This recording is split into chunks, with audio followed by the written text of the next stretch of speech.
Welcome everybody, and this is the MSS Caribbean. We are delighted to welcome colleagues from across the region, and I'm going to probably miss some out. We have Puerto Rico, Trinidad, Tobago, Jamaica, Suriname, British Virgin Islands, Bahamas, Bermuda, Antigua Barbuda, Miami, because of course we're saying Miami is part of the Caribbean in this event, as well as Barbados. I think that is what we have. Curacao as well. Yes, what a nice grouping, and this is born out of Trinidad. I said Trinidad at the beginning. I was very careful. This is born out of our events last year on the MSS World Tour, where we had colleagues from Puerto Rico and Trinidad and Tobago and Jamaica.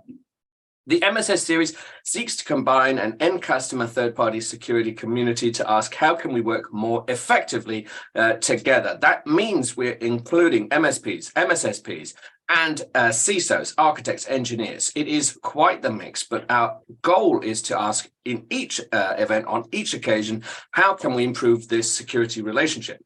So let me bring up our first panelists so that we can begin our first panel, because we're going to say, all right, how can we lead this? The first panel is all about the leader, the leadership, whatever we sort of mean by that. So I'm going to promote our panelists up to the stage, and then let me make sure that we have everybody. Fantastic. So we are live at the MSS Caribbean, and we are very pleased to welcome Abika Galeano, Manager IT Security Services, KPMG, Omar Romero, Managing Director, Rose IT Services Limited, Nitsa Santini, Director of Business Operations at Lenovo, and Pedro Martinez, CIO at the Zenas Bank. And very soon we'll be joined by Leonard Wecareno from Deloitte Bermuda. But it's great to have you on. Obviously, this is early in your morning, so early birds, thank you for joining us.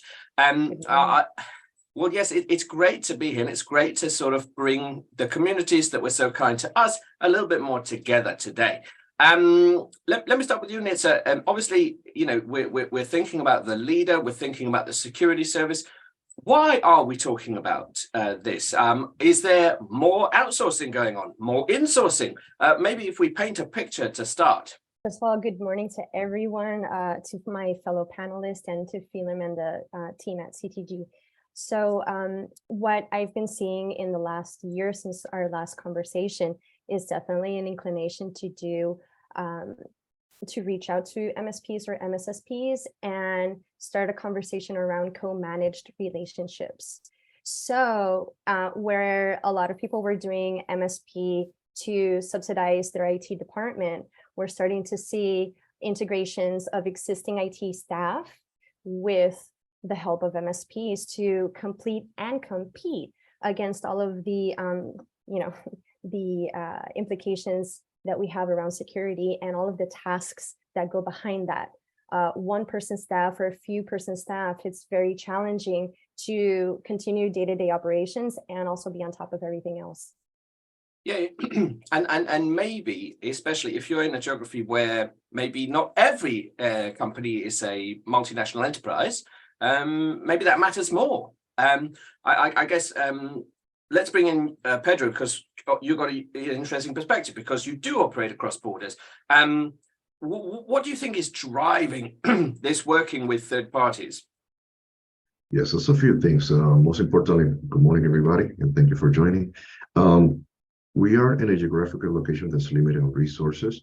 Obviously, we're fighting with each other for resources, for high caliber resources. So we find ourselves relying on MSPs. I think it's eloquently articulated exactly how we do it. We're integrating those external parties internally, becoming one team. The advantage is that MSPs bring a broader scope, a broader knowledge, a broader experience of what they have since with multiple clients outside of our jurisdiction, outside of the areas that we're typically operating with. So that allows us, the customer, to enhance our team, to ensure that we have the latest best practices, the latest certification, the latest knowledge, and at the same time have proactively looking at what are the attacks, what are the threats, what are the risks that we should be tackling ahead of time versus retroactively. And I guess that means that it's not just economies of scale anymore. I mean, there is that, but another reason is we don't want someone marking their own homework. I don't know, maybe there's an element of that. Let me give that maybe to Omar, because Omar, you're out in Trinidad and Tobago, so you know, whereas Puerto Rico has very, very strong connections with the United States, and it is part of the United States, of course. You know, Trinidad has another leadership role in the Caribbean. What are you seeing with the outsourcing environment? Yeah. Good morning, everyone. Thanks for coming on. Yeah. So I do agree with what Nitsa and Petro was saying, in that there is definitely an increase in demand for outsource managed security services, outsource managed services. And I think it's just a function of the demand. I mean, coming out of the last 2 years and the uptick in cybersecurity and requirements, there's a demand for strong cybersecurity talent. And we here in Trinidad have a really we have a really big industrial space and corporate and stuff. So with that demand, there's only so many resources available that you can onboard internally, and then you do have the requirements which come with hiring and having an internal cybersecurity focus resource or department. Not every vertical or industry could probably afford to maintain that, and everything comes with it. But that's where they find, not only for that reason, we're partnering with an outsourced provider, because it will bring a lot of benefits. And I guess maybe it's leapfrogging benefits, because if I'm a small company and I sell something small, the magic of the internet means that suddenly I've got more customers, I've got more focus. I wonder, Nitsa, do you think that that's enough in the Caribbean region, or are there? I don't want to load it, because I imagine there are some things, but are there any logistical challenges, maybe legal challenges? I mean, would you say, yeah, absolutely, I'm going to go to every single one of the islands and I'm happy to do business, or are there other considerations about outsourcing in that context?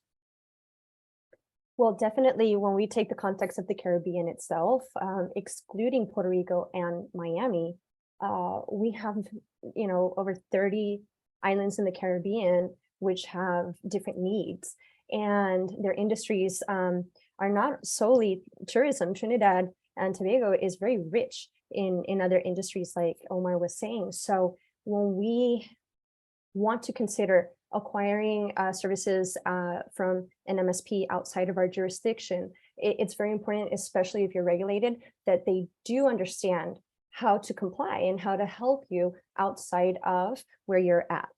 So I think that this conversation is fundamental before even starting conversations about services. First of all, how can you help me? Do you understand my industry, and do you understand how it works in terms of regulations?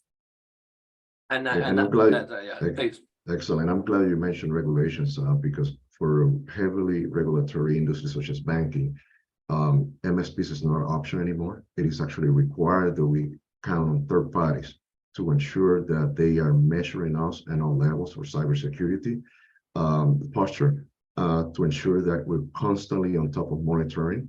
And this is just for the regulatory requirements that we have. On top of that, I don't know if you know, as of last year, having cyber insurance for U.S. banks is no longer an option. It's mandatory. One of the things that our brokers look for is, okay, show me how have you been the past 2 years? What has been your posture? Are you constantly monitoring? Are you constantly updating your regulatory requirements for compliance? Are you constantly monitoring for cyber attacks? Or are you responding to those? So all this definitely cannot be done internally. We have to rely on those MSPs to help us elevate the quality of what we're doing, ensuring our regulators and insurance companies that we're doing the right thing, and more importantly, that our customer feels safe with their money in our banks. And that's great, because it's often the banks that lead with these things, because there's higher stakes in some cases, right? So it's interesting to see how that kind of works. I guess, Omar, when we're talking about this end customer third party security relationship, who should lead? What should the leader look like? Do you think that it's driving a different type of customer, a more savvy customer, or are we still seeing a lot of small and medium-sized businesses which have not quite factored it in yet? I think you're on mute, so. Sorry about that. So yeah, if I have to speak to specifically to our space and here in Trinidad, and Pedro makes an excellent point in that motivation is always going to come from compliance, because there has to be something that really pushes someone in a direction of spending that money on cybersecurity that is beyond depending on management and leadership to understand just how important it is. I think that things have changed in the last couple of years in that because we've had such a large uptick and there's a lot more news and there's we have large entities here who have suffered cyber attacks, that it's come a lot more to the fore people's minds. And they are looking at ways which they can ensure that they're protected, but there isn't that strong compliance in our jurisdiction that says, and I'm not speaking strictly for the banking sector, but in other sectors, that says if this is the type of business you are doing, these are the guidelines and these are the requirements. So that's where the push comes from. Because beyond that, the other push really comes from something happening and then having to pick up the pieces. And we as cybersecurity professionals don't ever want that to happen. We really, are in the business of preventing an incident like that because it is very damaging. We have a term in our space which is called the AOF, and I think we all say the ass on fire situation, right? Which is what unfortunately gets something has to happen before something happens, and that's really unfortunate. So I think compliance is a really, really important thing. The other thing I would say is that so we have some of our clients who have to present to us if they're looking at cyber insurance, the really detailed list of requirements to be even eligible for cyber insurance. And I know that's based on compliance as well. And even as a function of not having compliance here, we also don't have, it's difficult to get resources that are compliance focused. And that's sometimes where we as MSPs have to partner with international companies to basically lead that part of it, which is probably a separate conversation. But I think that's kind of what I see in my region, in my market. And that's very interesting because, I mean, hey, and Nitsa reflected on it as well. Trinidad and Tobago has a lot of oil and gas, got a lot of other industries, got a lot of banking. And so I guess compliance will depend which island or which territory. I'm just throwing it out there, but if our colleague from Suriname in the audience, tells us that actually there's something Dutch related, suddenly there's some Dutch regulation we have to look at for Suriname. I don't know, but I do know that maybe the third party and customer relationship is more key. Nitsa, how can we reconcile this compliance regimen with some of the smaller players? Will it be challenged? See, again, I don't want to load it, but will it be challenging for a really small player in the region to cater to all these compliance questions? I don't think it's so much the size. I think it's about the experience and specialization that they drive. Because a company with 3 or 4 consultants that drive this kind of business is better than probably a company of 50 people. And they say that they understand the regulations, but they kind of learn it along the way. So I think I'd like to ask customers to ask the questions, like be inquisitive, ask them about their experience, their background, what types of customers they serve, what qualifies them to say that they understand regulation.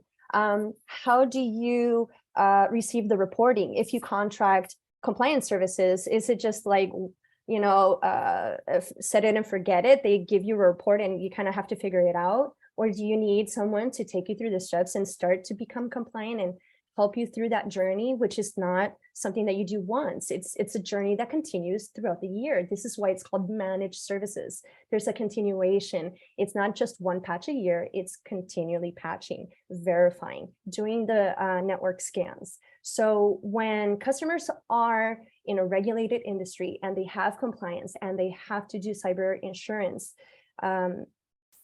ask the hard questions. This is in a relationship of trust, because if you do not comply, you cannot say that you didn't know.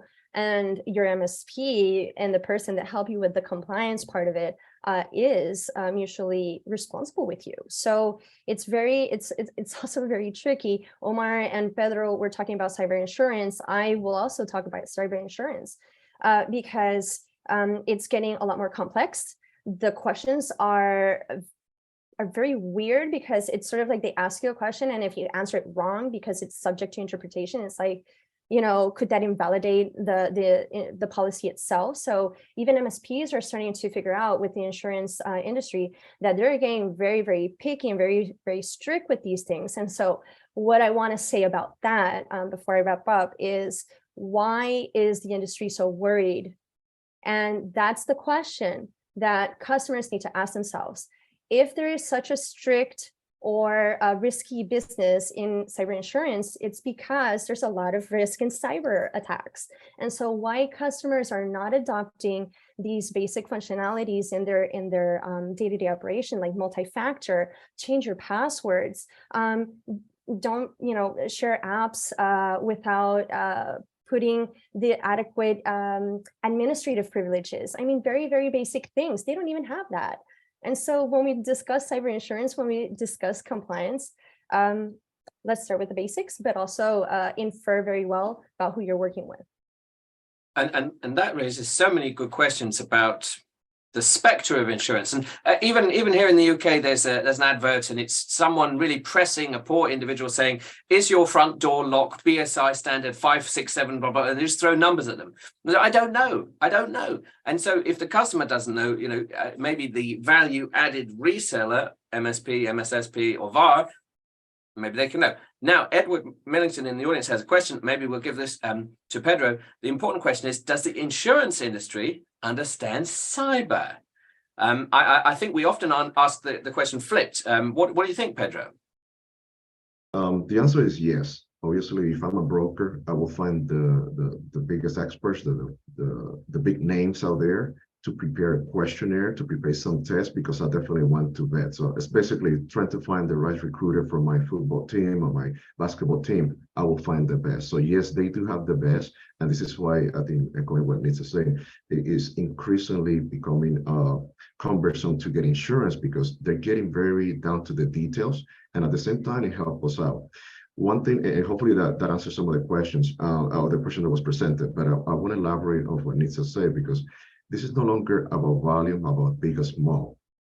You probably have heard in the past few years embedded finance. You have heard about open banking. This is no longer for banks. This applies to the grocery store that you purchase food at least once a week. This applies to the dry cleaners. This applies to the network of auto mechanics. Now, all of a sudden, all the industries are involved in protecting the information. So this is no longer a mom and pop or brick and mortar place. It's basically saying, if you want to participate in the channels that will bring customers in, such as instant payment, Apple Pay, Google Pay, etc., and banking across border, and for that matter, go to the other extreme, you have to be conscious about cyber, or at least ensuring that your partners, the ones that you're partnering with for enabling your customers, are on top of their certifications, on top of the knowledge, and so on. So. And you're right, yeah, because if I am a broker, if I'm an underwriter, I mean, yes, I'm relying on all these brokers to tell me the truth, and that's why it's such an interesting area. This isn't an insurance event, but they do know, don't they? They do know, and they're worried. But then again, we have challenges globally where maybe you might have seen they paid out, and then they said, "Hang on, how do we know it wasn't a nation state actor?" And that raises another question: how can I prove it wasn't, or it was? And there's lots, but then I think compliance and then backup disaster recovery, it's two different fields, isn't it? Omar, I wonder if you can speak to that, because there's always going to be a black swan event, or maybe some clause somewhere in an SLA. But by and large, as Rod in the audience says, basics are key. is that really the nugget to help this end customer third party leadership? Yeah, and I think it's raised some really important points, right? But I think one of the things is that I think from my observation, because we know on the other end of having to receive these very voluminous information requests from cyber insurance companies. And sometimes the challenge for us is those information requests are one size fits all, right? So they will ask for things which we know probably applies to a global conglomerate bank, where we have a customer in one of the smaller spaces like Pedro was mentioning. And it's totally infeasible to have maybe, just to give an example, a best-in-class system to handle software subscriptions or something like that. But there's a way we do it, right? It's not that it's being done, it's just we can explain how it is done, right? How we handle patch management, how aggressive the patch management is. I don't think that cybersecurity is necessarily always a one size fits all. Now, to your point, it does not matter how much you do or you protect, because we see large global organizations who have invested millions of dollars in cybersecurity still falling victim. And that's where you go into your backup disaster recovery and your procedures and what you have in place to recover from an incident. So it's a security strategy, but also a recovery strategy, and it's being on top of all those things. But it has to be tailored, because the fact is that not everybody has that, not every industry, not every type of company has that budget to do things, but there are the basic things. There are like the things that are not being done, that we may as experts think that this is just, this is a 2-minute configuration, that why don't you have it, right?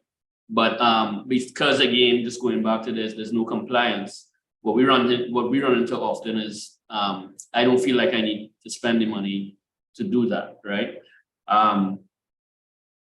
Many times we are the ones who understand this the best, and we now have that other role of having to almost sell it to the customer, right? Where if there was compliance that said, look, these are the minimum requirements in your industry. Your industry may not be very risky in terms of if you were to suffer an attack, what would be the impact of it? But in your space, you should have firewall, you should have these controls, you should have these backup disaster recovery plans. It should be tested, and that's what you need to communicate, rather than 10-page documents of checkboxes. I like that.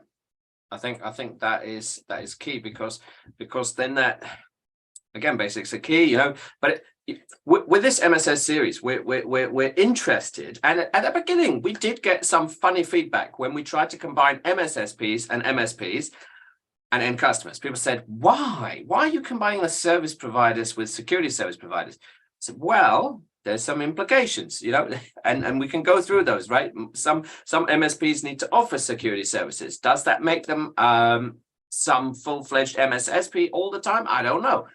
What do you think, Netta? I can answer, and it's not the same thing. It's important to do that distinction. I'm going to talk about my personal experience and where I'm at. So at Anuvo, we're an MSP, managed service provider, that offers certain security services that are fundamental for customers, the basics, right? So what really defines an MSSP, the security component, is really the SOC, the Security Operations Center. You have a dedicated staff with particular platforms and applications that help you do the remediation, the detection. It helps you do discovery as well. If an attack were to be disclosed, what the forensics are. So it really is a specialization. They have a team built for that. They have automation integrated into that.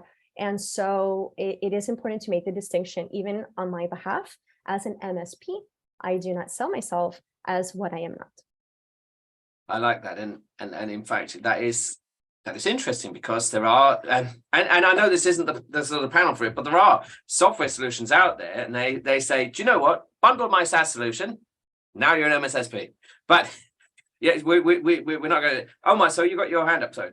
No, I just wanted to sort of counter that point from Nitsa, because I think I'm kind of on the other side of the fence, because as a managed service provider, we have found that it's non-negotiable that we also have to be a managed security provider, and it may not be it may not go all the way of what a dedicated managed security provider can provide, but we still have to have the architecture in the back end of our managed services. And that architecture has to meet certain minimum requirements for the clients, because it's a risk for us, right? If we had to put it on the client to also partner with a managed security provider who's outside of us, and they just decide that they're not going to do it, they look at us, a lot of times it's not that transparent to them. They look at us as the IT provider. And they are gonna say, you know, how could this happen? Like, why did you not take responsibility for that? So like for our company, like we in the, like, you know, in terms of the network detection tools, the scanning, the proactive patch management, and we do all those things. We give the clients the reports, but we have to take, we don't have a choice to take that responsibility, because it's just too risky for us. And that's interesting, because in a previous thing, and I know this is, I don't want to sort of alienate people that weren't at a previous thing, but at a previous thing, we did wonder whether there's a distinction between an SMSP, an MSP plus S, and an MSSP. And maybe it's a spectrum of services where, I don't know, but that raises an interesting question. I'll tell you what, let's flip it. Pedro, you're not an MSSP, but what do you think that this extra relationship with third parties is doing to someone in your position? Because is it turning you into more of a contract manager, an SLA checker? I obviously I'm embellishing there, but I wonder, what has it done to your role? Yeah, you're not so far off, because in reality, that's what it is, a relationship builder, because all of the southern companies, such as Nitsa's company or more, become my ally. We become partners. So we no longer have one CISO. All of a sudden, it's like having 3-4 CISOs that are thinking, that are looking at the needs of the bank and establishing the strategy, how we're going to be tackling this. To elaborate also on what Omar and Lisa were saying about the differences between those institutions, is from my perspective as a customer, I will look at insurance. What are you guaranteeing me that if something happened, I'm going to be compensated? I'm going to be at least, you know, being able to get back to what I was, at the same time being able to tell our customers, you know, we have a service provider that's insured, that has some guarantees, that has some SLAs to meet, and so on. So that also is the big difference when you talk about MSP or MSP plus S or MSSP and whatever else we make up. And I guess then, does that mean that on the one hand, yes, your role is changing, right? But on the other hand, do you care about this distinction? Would you rather the service providers just get on, you know, sort it out themselves and say, right, now I'm providing X, Y, and Z? Do these acronyms really, you know, bother you on a day-to-day basis? They don't, but what they offer, I don't think it's bothering. I think what they offer is it put an assignment on me to do the research, to ensure that I know what I'm covered, to ensure that all my verticals that I'm responsible for the bank are taken care of by the needs, you know, and by the services that each are providing. So, and go back to trying to generalize the question. The big answer is yes, it has modified somewhat, but I think it has expanded my team. I don't see it as I'm no longer engaged. I'm no longer down to trenches. The opposite. Now I'm engaged into what they're doing, but I'm also confident they specialize in the specific verticals of cybersecurity.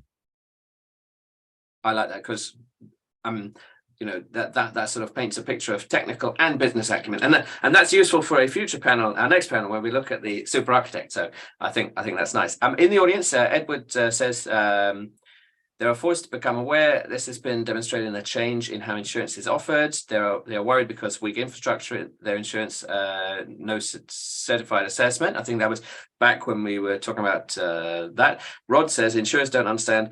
They severely underestimated. Now they're making it harder. He suggests. So yeah, thanks very much. Keep all those questions and comments coming. So Omar, do you think then that this increase in working with third parties means that I suppose the region has the ability to do unusual but beneficial relationships. So you could provide services in the right circumstances across the continental United States, if it worked out. But then equally, you might be able to provide to oil and gas. You might be able to provide to Bermuda. Bermuda might, or are there any regulatory things that we should consider, Omar? No, I mean, so the world is a small place, right? And it's really, we're not really geographically challenged in the services that we as MSPs or MSSPs are able to provide. Because at the end of the day, as Pedro mentioned, once you have your templates and your checks and balances and your procedures in place, then what you're doing is basically ensuring that a client, as in Pedro's position, gets exactly what he wants in terms of management reporting, in terms of not, like he mentioned, not having to be in the trenches. We see in the US a lot of even the local security providers are outsourcing their own elements of their services to places like the Philippines and outside of the country, just because there's a cost benefit to doing it. But they are very much in a box in terms of what those resources are supposed to do. So MSPs can pretty much function in the same way in terms of, if you have the in-house talent, if you have the procedures, if you have the certifications, and if you know exactly what you're doing, there's no reason why an MSP cannot provide the same level of service that from in the Caribbean or in any nation, and that can happen from the US. That's good, and of course it does depend on exactly which geography, and we'll get onto Puerto Rico specifically at a future panel. But Nitsa, I wonder, for this leadership, do you see, I guess, the end customer security relationship being handed over more to third parties? I know this is an accountability responsibility type question, but do you see it coming your way a lot more, or is the end customer still the person in charge? No, definitely they are handing it over because it's overwhelming. It's becoming complicated. And for instance, when your number one attack vector is email, and small customers still don't think that security awareness training, even if it's cost effective, investing in that is kind of like a stretch. Increasing security in email itself is difficult. And so when you try to translate that into having a customer do the research and verify what it is that they want to do, they don't know where to start. And so when you do start having that conversation with an MSP or various MSPs to try to find the right fit, those tasks and those worries start to become responsibility of an MSP. It's expected. And so I think it's very important, as well as MSPs, that we are very clear in the scope of what we include, don't include in certain services, to make sure that the customer's expectations are clear from the beginning.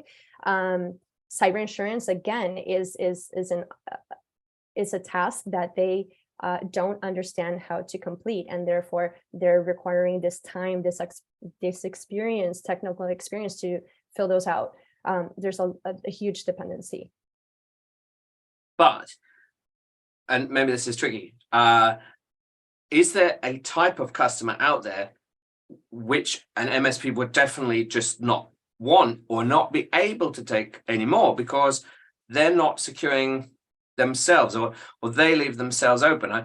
I know in the States, if with the CMMC regime, you've got to be careful about your whole supply chain, but is there a risk, if that happens, that we're going to end up with a small, medium-sized business out there that is kind of left behind because they need to up their game before they get the help of an MSP?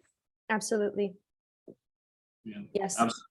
Because you can't force someone to get into this.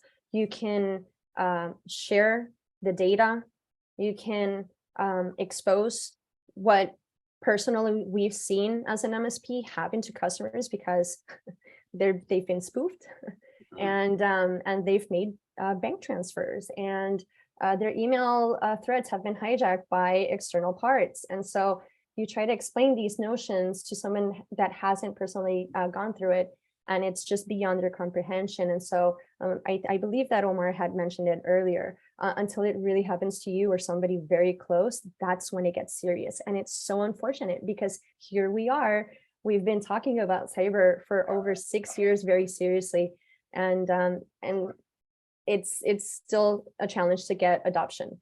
And that then sort of gets magnified, doesn't it, Pedro, when we talk about something like a bank that has larger concerns?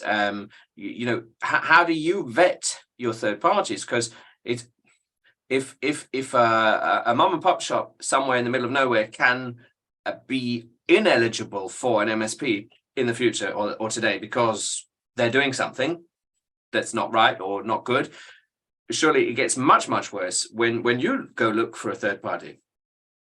That is correct. So when as a bank, when I look for third parties, they have to have the minimum requirements that a bank is put under, right? So certifications, SLAs, cyber insurance, ensure that we have a portfolio, customers, you know, that are in their portfolio that can tell us, hey, you know, yes, they're doing good. We're also going to look for our regulators to tell us, hey, you know, who do you recommend? Who have you seen lately here, bring you documentation and so on. So it becomes a very robust task for us to pick the right vendor for us.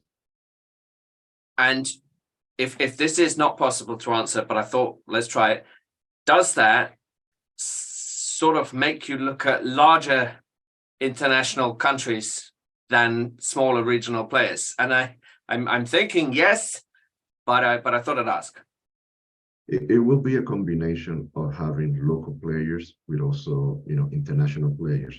What I have found the past few years is that we have regional and local MSPs that have partnered with other local MSPs in other jurisdictions, therefore increasing that network, and that provides the best customized I guess services, you know, for the local customer, whether it's going to be in the islands, whether it's going to be in the States, whether it's going to be international. And that has been a trend that I think is going to increase in the same way, you know, fractional stock, the same way embedded banking are doing. It's basically multiple microservices that are coming together to provide a customer a whole portfolio of services that they can pick and choose from. Yeah, that sounds like local content, or you know, when you're doing a trade deal, and I think that's really a nice way forward. Omar, do you feel that that's gonna basically be the next big boost for the MSPs in the region? If I'm on Antigua and Barbuda and I don't have maybe the power of some mainland United States company, but I could be the local partner. Yeah, I mean, exactly. And I don't think we should really make the distinction between asset of a size thing, like a mom and pop shop versus a bank, because there are mom and pop shops who are very conscious and very cognizant of the importance of cybersecurity and do want to adhere to those things and do have that right mindset. And for MSPs, I think those are the ideal type of customers, and they are there. There are customers that have went through pain, unfortunately, as Nitsa said, and experienced it and do have the impetus to do that just so they don't have to experience that again, and have seen that after they've had an incident and they put certain things in place that beyond just having remediated that incident, they have also improved their business processes because they may have implemented things that they were overlooking that actually funnels into internal operations and productivity. So it's a big market, right? It's not I believe it's an underserved market. In the Caribbean, I can speak, you know, more specifically to Trinidad and Tobago. We are still getting there in terms of understanding that cybersecurity. We don't have compliance, and those things I think inevitably are gonna come. So yeah, I mean it's just different spaces and different verticals and which one fits the best. And perhaps, yes, perhaps my angle was sizist, because as Rod in the audience said, size is not the key. Skill, experience, processes are way more important. Thank you very much, Rod. So experience, right? So that brings us on to another sort of thought. Nitsa, when we're looking at the leader of the future, and you know, it's very popular to say we break down silos. It's almost some mantra, we throw it out there, breaking down silos. Well, okay. But what if the future is building silos, in that silos of expertise? Do you think we're going to see the legal MSP, the hospitality MSP, the banking MSP? Is there any mileage to that sort of idea? Well, I don't. The quick answer is yes, it will eventually get there. I believe that in our industry, because technology evolves so quickly and our needs, the contraction expansion of all of the things that happen so quickly. I've seen in 20 years of my career, servers, clouds, certification booms, hybrid, and oh no, cyber again, and let's go back to on-prem. And so there's a lot of shifts. But I do believe that specialization is already occurring. I believe that today, what we actually internally, we are taking our current team and emphasizing on specializations in certain keys, because although Service Desk has an ample knowledge on technical understandings, it is important to also have those specializations. And so we are adopting that, which is curious that you mentioned it. And I do foresee that certain MSPs will probably have key people running the business, executives that have a deep understanding of that industry. And that's why they're going gung-ho into a specialized MSP kind of business. But internally, MSPs are creating specialized departments or teams. Okay, that's another way, isn't it? Because you do have expertise on tap, and maybe you don't need legal on tap every day. Maybe you do, I don't know. But that is a nice model, which again is quite appealing to more people. Oh, you got your hand up. Yeah, I think the question on niche is a really great one, because that's niche MSPs are already a big thing in the US. You have an MSPs who only focus on the health, maybe health, because they understand, and this is where I think the benefit comes in partnering with local providers, because an MSP that is a health-focused MSP understands HIPAA regulations, understands if you have to secure your Office 365, but you also have a data protection responsibility, what are those specific things that have to be done? And if it's a catch-all MSP, they don't necessarily bring that industry knowledge. That's a compliance thing. In a bank-focused MSP, you may find that they understand how change management happens in a bank, as opposed to how change and management happens pretty ad hoc in a different type of industry, and what is required, or what are maybe the reporting requirements and all this, all these type of things. Whereas if it's a catch-all MSP, well, then they have their own processes, and so the real value, I think, in terms of, we spoke a lot in terms of having the aptitude and the skill, but I think with local MSPs, the real value in it is understanding not only the industry but the culture, because with any cybersecurity engagement, it's change, it's people. And having to convince people that have to change your password every 30 days. That may sound simple, but that's in practice, that can be pulling teeth, right? And an MSP that has had the experience of communicating that to a client and seeing that through is gonna, to me, have more value than maybe an outsourced provider, international, who says just do it this way, right? So yeah, there's value from that. I agree with everything Omar just said. It's really spot on. Yeah, and if they know, and again, that's what saves the MSP, isn't it? The reason, some people go to pure play CISO type events, some people go to CISSP events, and we have the fledgling ISE squared chapter president on the call today. So maybe you'll go to that type of event. But there is another side of the house that love going to the channel events. And sometimes the channel herd moves in one mass and suddenly gets excited about a new topic. So maybe the thing that keeps that alive, and the rumors of amalgamate, because people are always saying, well, this year all the MSPs will be bought up. Well, yeah, not really, because there's still that 50-mile sweet spot. That's still that service mindset that keeps everyone alive. And then I suppose this niche, because if I'm on Curacao, I'm gonna have that Curacao knowledge. And if you're in Curacao, because I know there's at least one of you, yeah, let us know.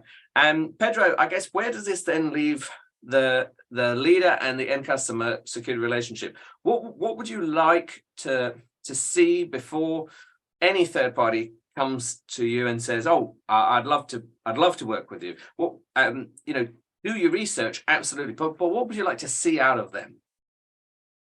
Oh, thank you. So, great question. First of all, it's a roadmap. I would like to see a website that says, look, we specialize in banks, we specialize in hospitals, we specialize in whatever industry, and this is the things that we know that you're gonna need, and this is how we can help you. And then outline the specialties of what that is. And I hate to be the bearer of gloomy news, but it's more a prediction. What will happen when you're trying to get a line of credit? Your bank says, are gonna require to have cyber insurance. So now you're gonna have to find an MSP. What happened when the government, and whatever country are you, before you renew your license, whether it's yearly or multi-year, says, oh, by the way, before you renew your license, you need to get cyber insurance. Now you're gonna have to find another MSP to help you with that. So this is all the things that are coming. They're way out there, but I think we're going to see it sooner than later. So all of a sudden, it's not only for banks, it's not only for hospitals, not only for government. Now every industry will be affected by the need of cyber insurance, the need of cyber security posture, and then obviously the needs of providers that specialize on those different niches. I like that, providers and specialists. Nitsa, what are your thoughts? I'm just going to throw it out there for another topic of conversation at a later date. But I would love to have a conversation about what the future will look like once the CBDCs go into effect. Because as soon as this summer, they're starting to do testing. And by next year, the rollouts are going to be, taking steam. So I always wondered, when I started hearing about this more and more, what does that mean for security on the individual level? That's why you kind of sparked that comment from me, Pedro. Mm-hmm. And so that is an excellent point. We just had that on another event as well, because you got Jamdex in Jamaica. For our Jamaican friends, they'll have their opinions on that. And I had a Nigerian event, and they've got the eNaira, which has had some news about its thing. You can look at the news on that if you want. But does that mean that you guys are also banks? Like, what does that mean that an MSP has to look after wallets of money now? Like that's crazy. But it keeps the debate lively, and I really appreciate us looking at this future relationship. I don't know. I think that's fantastic. We should have a CBDC future panel, because we did try an NFT panel where we thought that maybe you'd be securing artworks in the future. So if that, then why not? And as Edward in the audience says, Edward says the importance is to understand people, culture, and sociology. Which I think is very nice. But we are now at time. So Nitsa, Omar, and Pedro, thank you very much for coming on. It's been a pleasure having you. Let's give you a big virtual round of applause, and I look forward to seeing you in the audience. Thank you, everyone. A pleasure. Excellent. Thank you. Thank you, everyone. See you soon.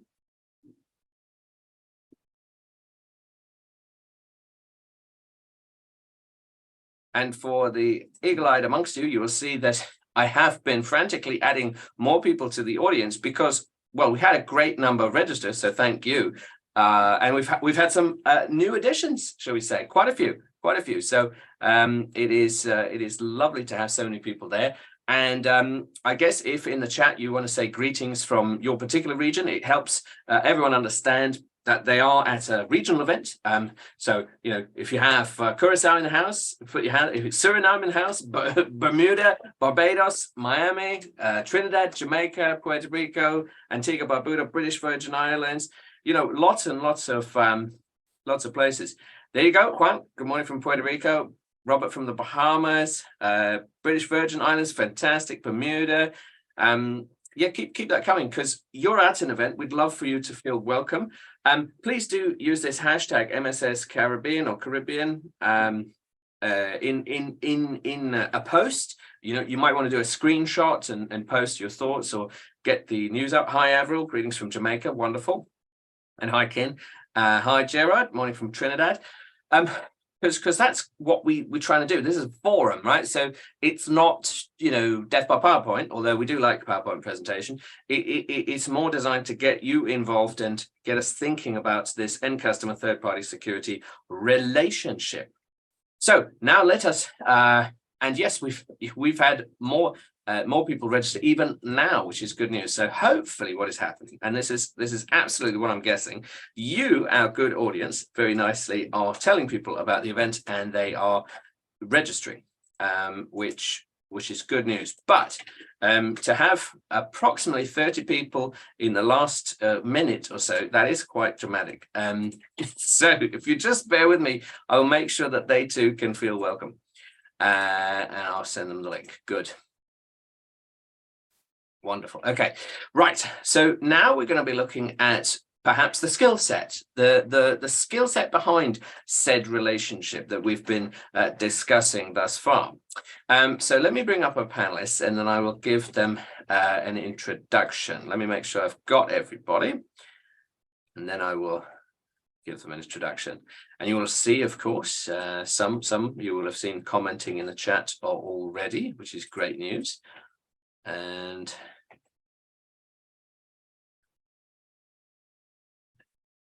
because this is quite a big panel, so if you just bear with me, Here we go. And Junior.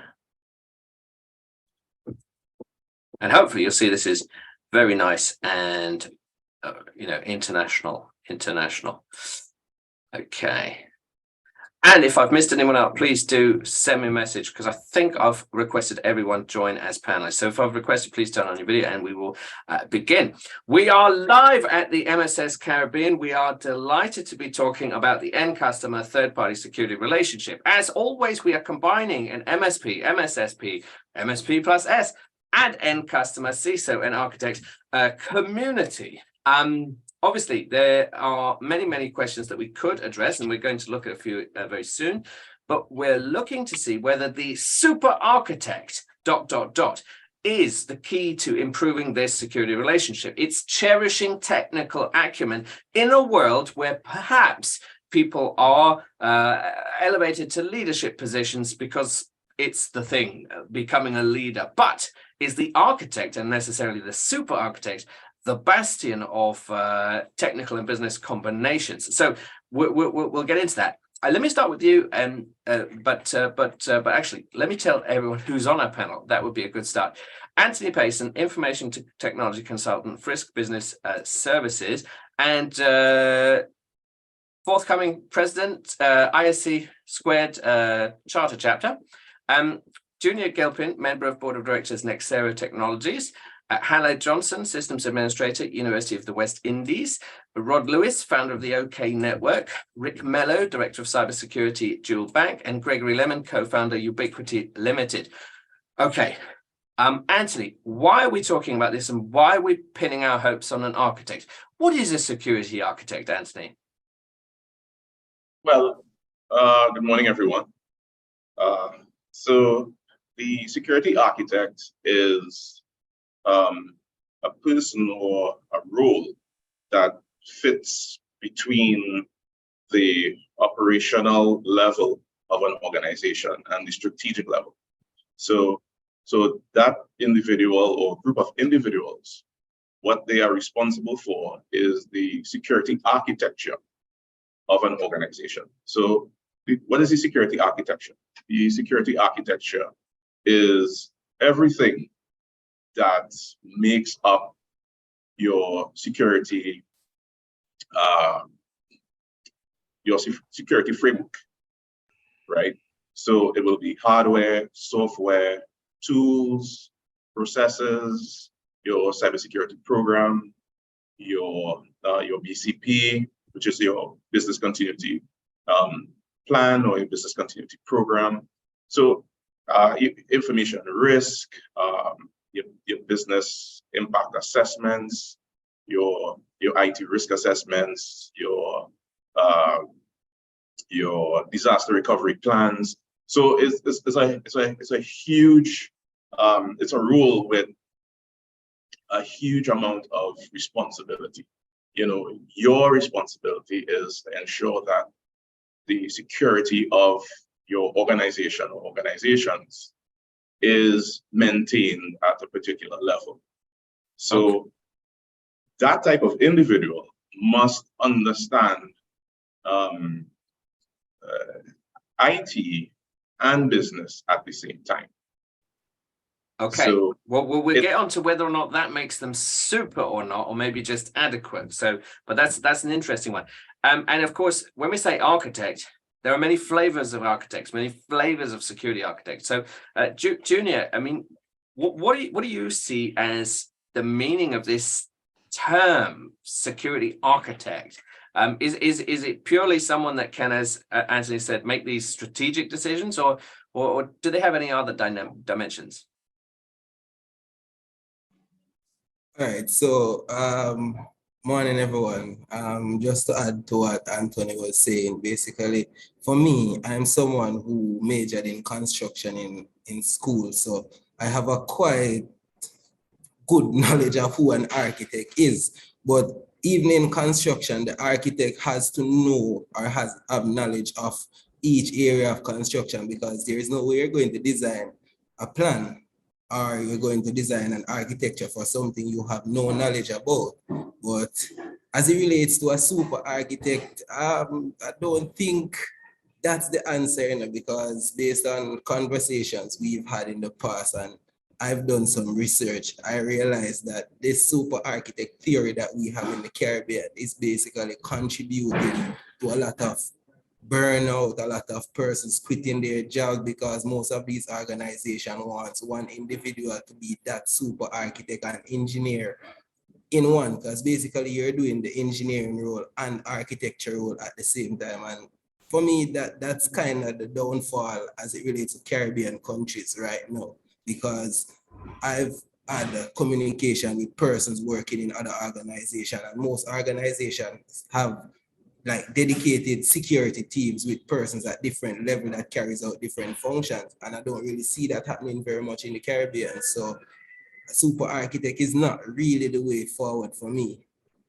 Okay, I hadn't really considered the link with burnout in that, but that's very, very key. I guess Rod, you have a slightly international perspective. Does it then depend where we're talking about this architect role? If I am on Martinique, it's different than if I'm in Canada, for example. Do you know what I mean? Does that change what we're talking about?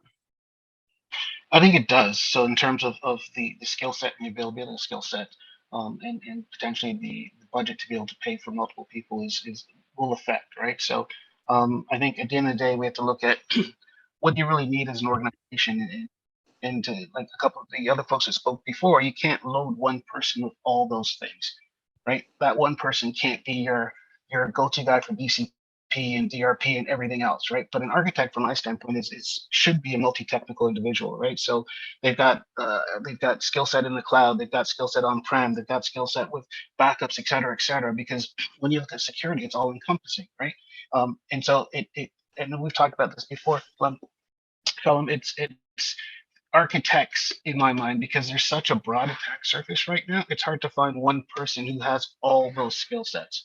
And if you're looking for that diamond or the unicorn or whatever analogy you want to use, you're going to spend a lot of time doing that. But if you can find multiple people with skill sets that are overlapping, one, you help your organization from a resiliency standpoint, and two, you're not overloading one person expecting things that they really can't do as one person. There's a few that can, right? I mean, I know people and I kind of span the gambit, but there's not a lot of us, right? And as younger folks come into the game, they don't have that breadth of experience. They don't have that depth of experience. And now you're asking them to kind of take this load on their shoulders, and they're going to break.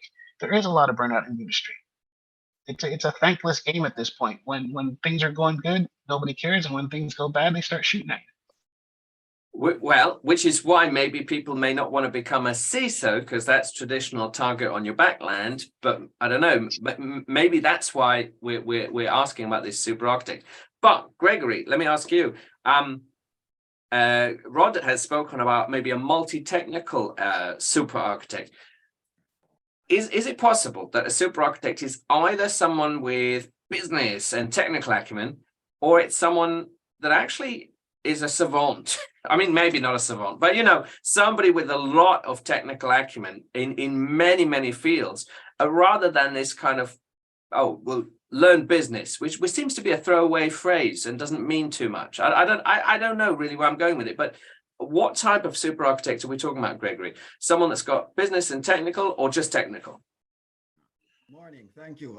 Great question. And as the others have added, super architect, what the industry has been looking for a long time, and the IT industry actually has gotten very used to, our businesses have gotten very used to, an IT generalist and a really good generalist. But if you look at any of the great leaders in the industry and over the years, you realize that they're all great specialists who can lead a team of other specialists.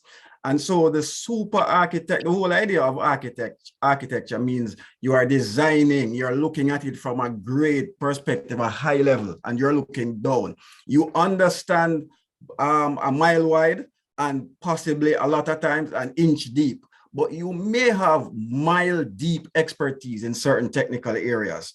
And for when we start talking about architect, you mentioned CISO. One of the good things about the changes now is you're seeing where technical persons are being forced to, for want of a better way of describing it, to develop soft skills, to develop business skills. Because at the end of the day, cybersecurity is really a cost center, unless you are in the business of cybersecurity. And it's for us to help the businesses that we are providing our super architect design services and architecture services understand that you really will get the best of one world and a really great aspect in another world. But you really are looking for someone who has multiple technical areas in terms of depth, but can also pull together a team of multiple technical, talented persons and lead them to give you the best result. And so, I think that when you're talking about super architect, that's really what you want to look at. Otherwise, as Junior said, you're going to be running into individuals who burnout is going to be normal. And it is already common in cybersec and in IT in general. And I like that sort of thrust towards, well, why not a specialist that's learned to flex, or maybe why not a specialist that's learned to be a leader? Because maybe, Halit, has there been I don't know, is there a push to say, well, you want a promotion, get ready to leave everything you learned and spend ages learning, and now you're going to be a leader, because that's the new role, right? Shouldn't the super architect be able to still be in the weeds, but lead? Yes. Well, first of all, good morning to everyone. Yes. To some extent, I do think that an architect, a so-called super architect, should have some business acumen, and this is especially applicable at higher levels. I mean, like, somebody that's just coming in, let's say maybe with 1 or 2 year experience, they aren't going to be up at that senior level as yet. But as you go in your career, as time passes and you acquire more skills, then eventually, you are promoted, or let's say you sit in higher circles. So it's always good to have someone that knows both the technical skills and also the business acumen, because There could be times when you are in high-level C-suite meetings when you do have to know ports and firewalls, and you also do have to know business continuity processes, key performance indicators. How does the business align with IT and information security needs? So yes, when you go up to high levels, it's good to have somebody that has both business skills and also technical acumen too. It's good, but I guess then does that make them super or adequate? I don't know, because the whole point of an architect, you understand the architecture. Yes, well, in my opinion, there is no such thing as a super architect, but that's my opinion. You will never ever encounter somebody that knows everything, and that's how it goes in IT. As it pertains to the Caribbean, sometimes yes, we do want somebody that knows a little bit everything. I have personally seen job descriptions that are 5 and 6 pages long, encompassing everything from databases, programming languages, PC repair, InfoSec, everything all rolled into one person. Yeah, which does sound a little bit like a savant, or just somebody that's put upon. Rick, let's bring you in. Hello, Rick.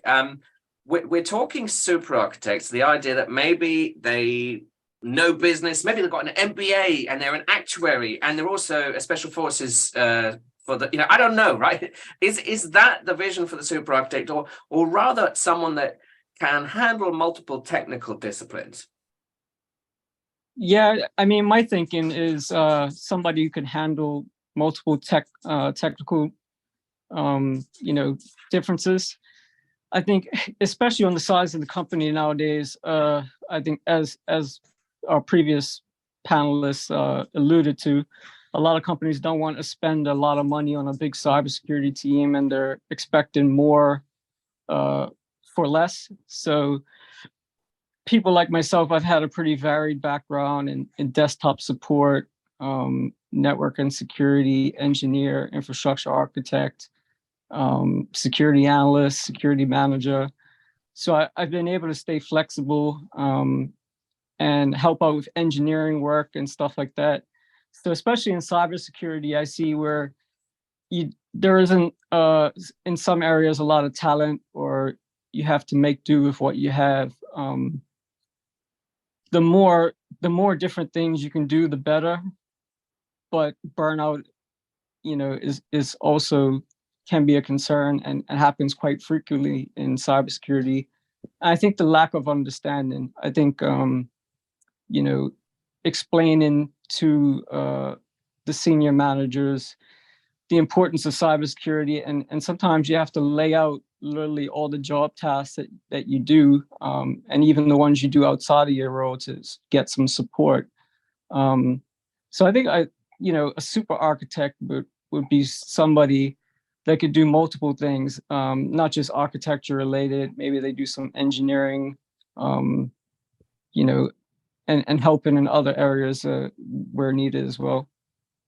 So then, let's bring it specifically to this region, and whether or not this region actually exists, because it's very varied, right? And people just say Caribbean and say it's a region.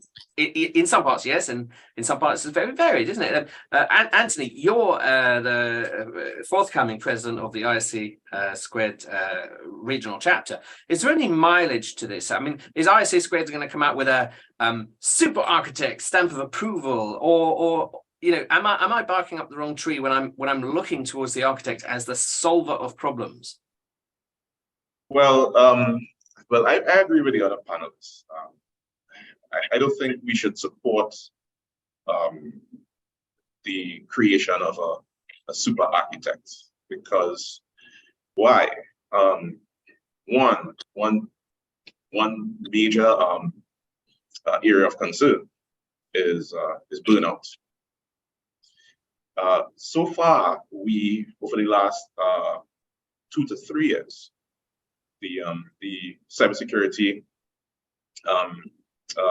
field has been suffering from an increased percentage of resignations. So individuals like myself, once you cross particular age and you have a certain degree of experience, you decide that you had enough, right? What ends up happening is that you become the super architect within your organization. And because all that pressure is placed on your shoulders, you decide to resign.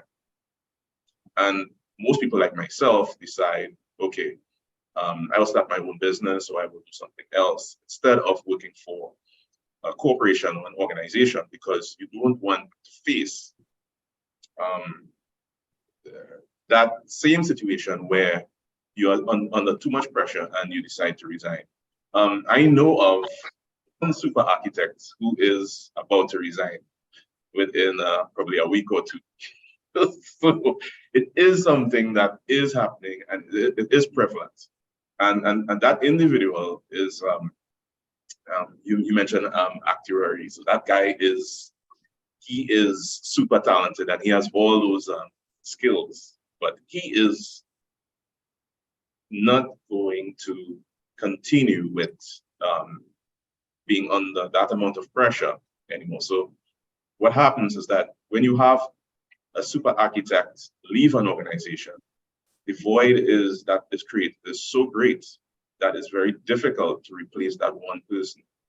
And if you conducted, or an organization conducted, a risk analysis of their operations, they would realize that individuals who are placed in positions like super architects, or you have one single person or one single role performing all these functions, what happens when that individual or that role decides to leave? It puts your operations in a serious position, right? Where you may not be able to fulfill your mandate because that one person has left. That person would have been considered a single point of failure if you had done a proper risk analysis. So I don't think it's prudent for us to create a position or a role that is a super architect role. No, that is great, great feedback, and I'll try and thread that through the rest of the MSS series that we run. One of the reasons we've sort of suggested a super architect is the urban myth of the CISO who came directly from music or directly from sales and had zero technical acumen. And we were looking to an architect to push back against it whilst maintaining some operational, knowledge. Rod, you had your hand up. Sorry.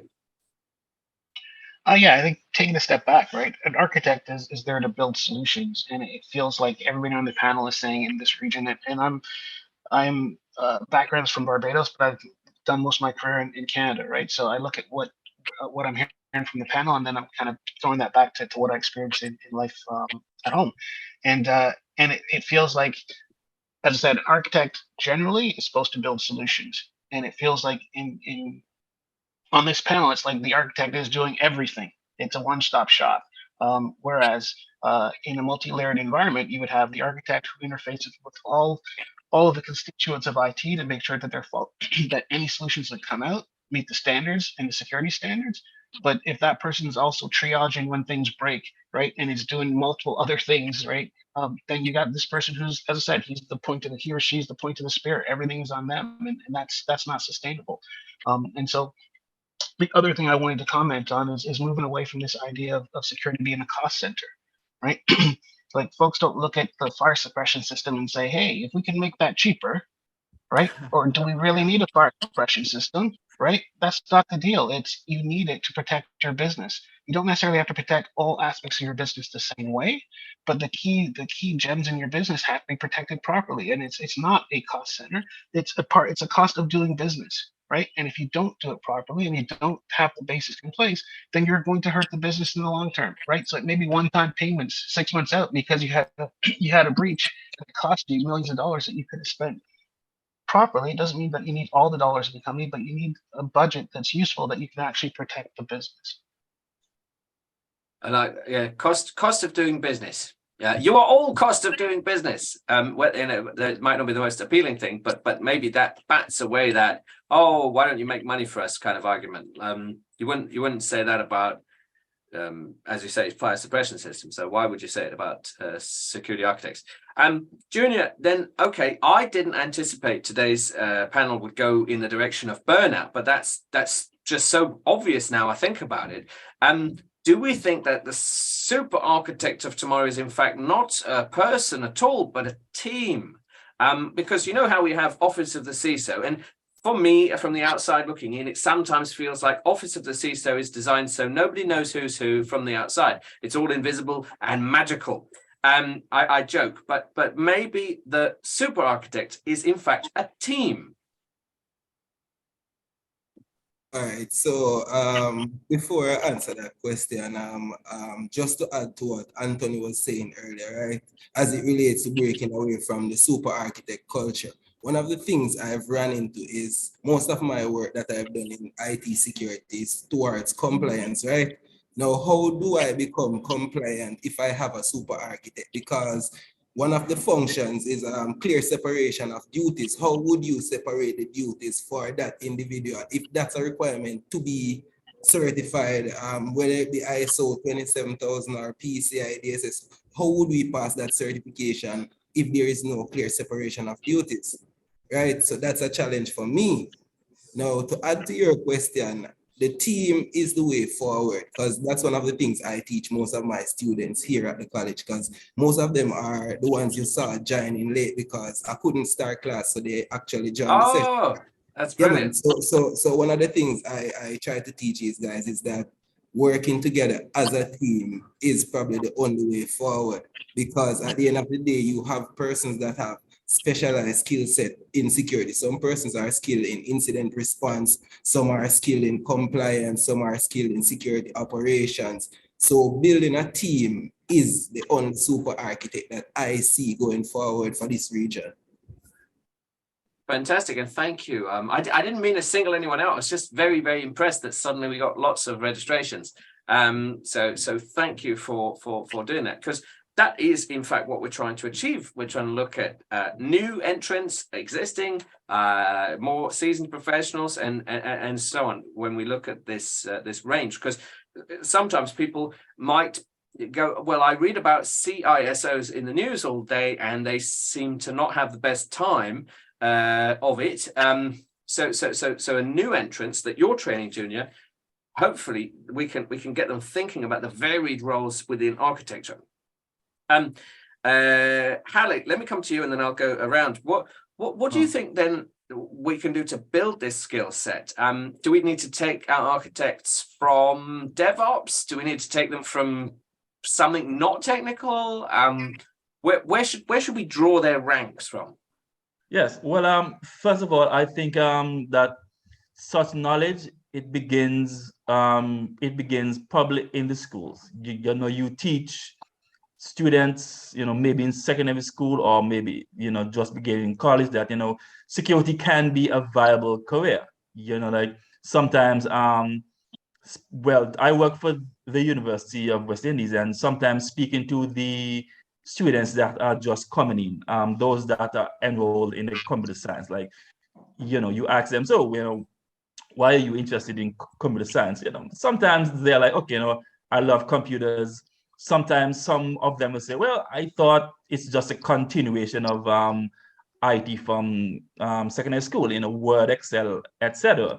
You know, so I think, you know, at that stage, if you can tell me, hey, look, you know, there's actually a pretty viable career in information security, you know, because really and truly, a lot of them actually, like, you know, they're into the myth of the hacker. You know, like everybody loves a hacker. You know, like the hacker is like, you know, to them, you know, the hacker is, you know, he's the good guy. You know, he gets into the evil corporations, but you know, that's that's not true. Okay, so we try to tell them, hey, you know, InfoSec isn't about breaking in, it's actually the reverse. It's about protecting assets from malicious actors, you know, malicious threats, that's going on in the world right now. So I believe that you do have to get people in these IT system from early out. Yeah, and get them excited and Yes. and paint visions. Now, I'm wholly open to set, for people to not go down the coding route. But there's a role for everybody. Junior says all students want to be hackers. But lots of color hats. Murray likes that. Gregory, so instead of looking at the qualifications, what about the career path? Is it a fair career path if we build a super architect or team of the architect? Should we go to the engineers and say, this is your pathway, or is there someone else we should go to?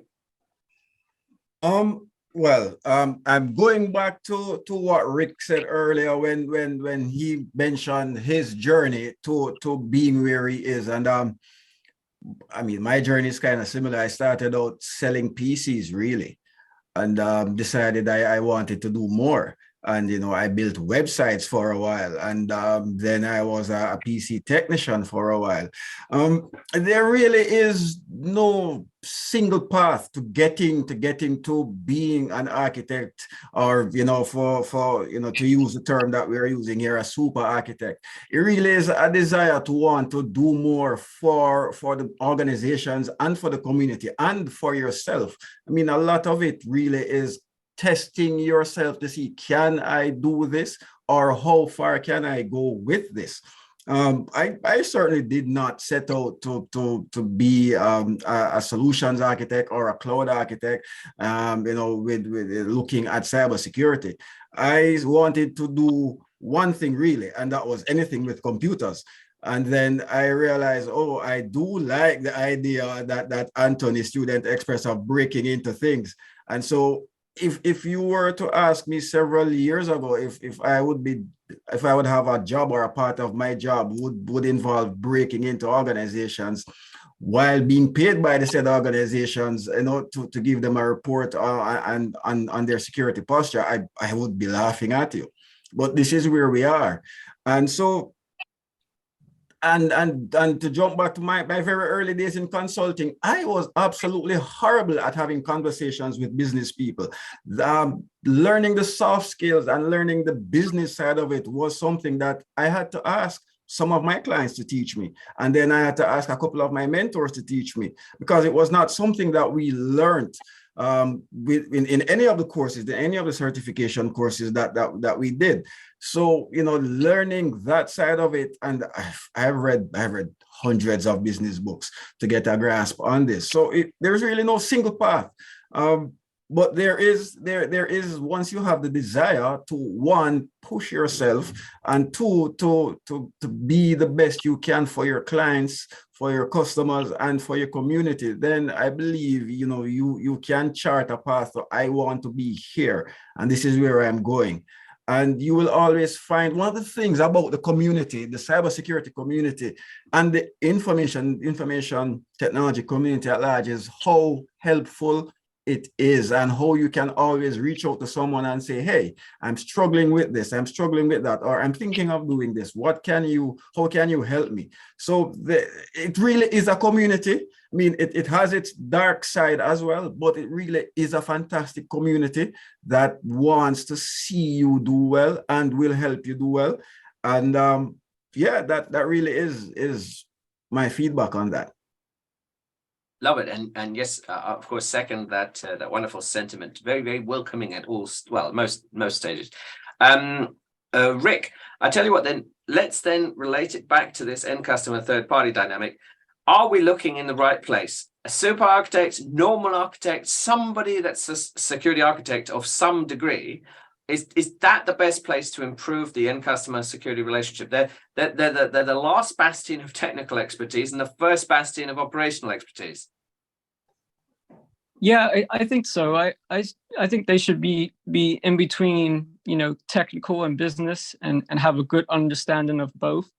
So you're able to translate those technical terms into terms that business people that can understand.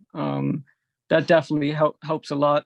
I've seen people a lot of times go into a whole bunch of technical jargon trying to impress people, but all you do is end up confusing people and, you know, not getting your ideas across properly. So I think definitely a super architect would be somebody who has a variety of skills, people skills, technical skills. And just to touch on what Gregory was mentioning before, as far as like journey, and you're able to pivot from different job roles.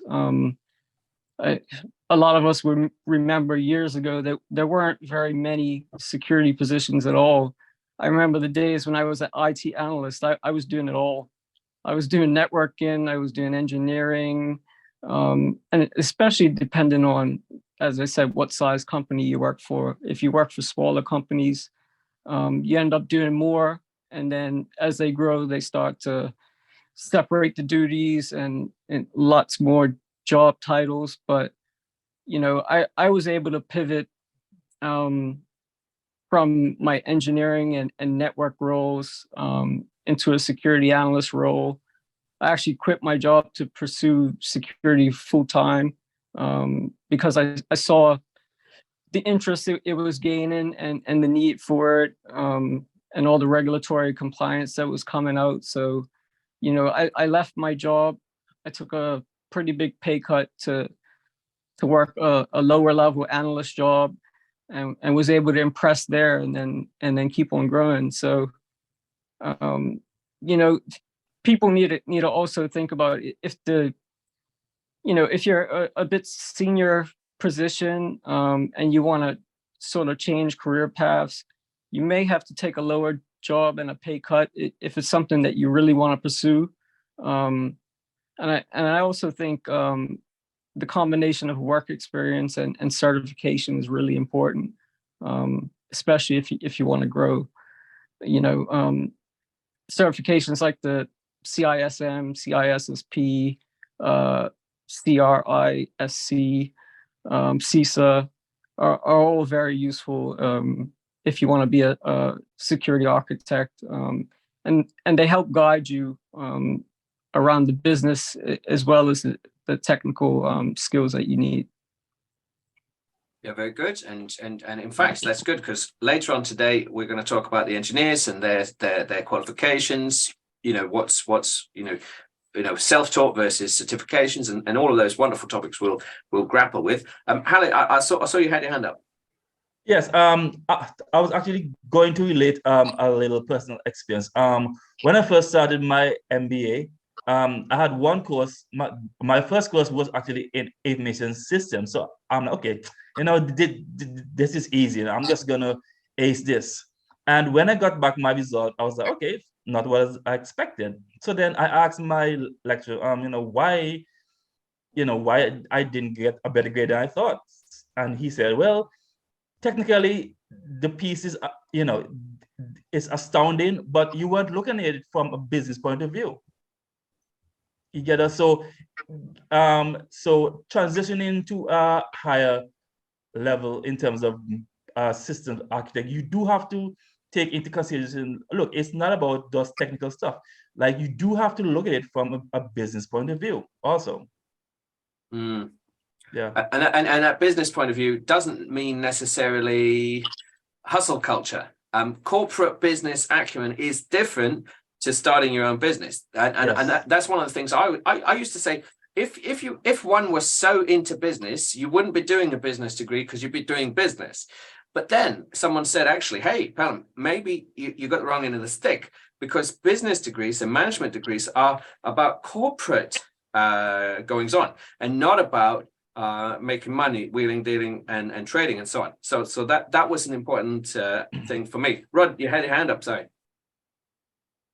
Yeah, I'm as you know, Phil, I'm not a huge fan of the super architect thing yet. I'm more a fan of having a team of specialists, right? And so the thing that we suffer with the industry, and I'm going to play off of what was just said, is we keep dancing around technology or communication. The reality is, if the organization is built right, you're going to have a manager above you to communicate.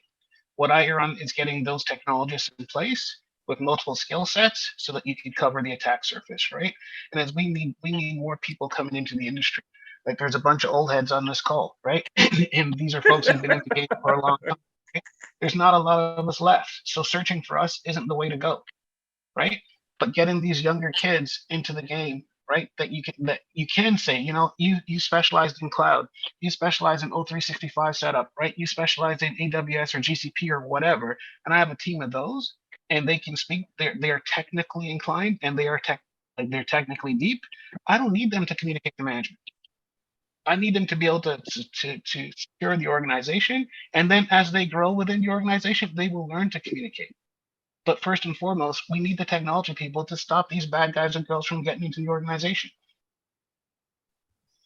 That's a good point. And to reassure everybody, we have an engineer of the future panel at the end because we're looking for cherishing new talent as well. And I know you can be a long-standing engineer too. So that's not what I'm saying. But we are looking at the next generation too. I think Junior, did you have your hand up as well? I mean, are these some of the topics you're talking to with the students that are on the call?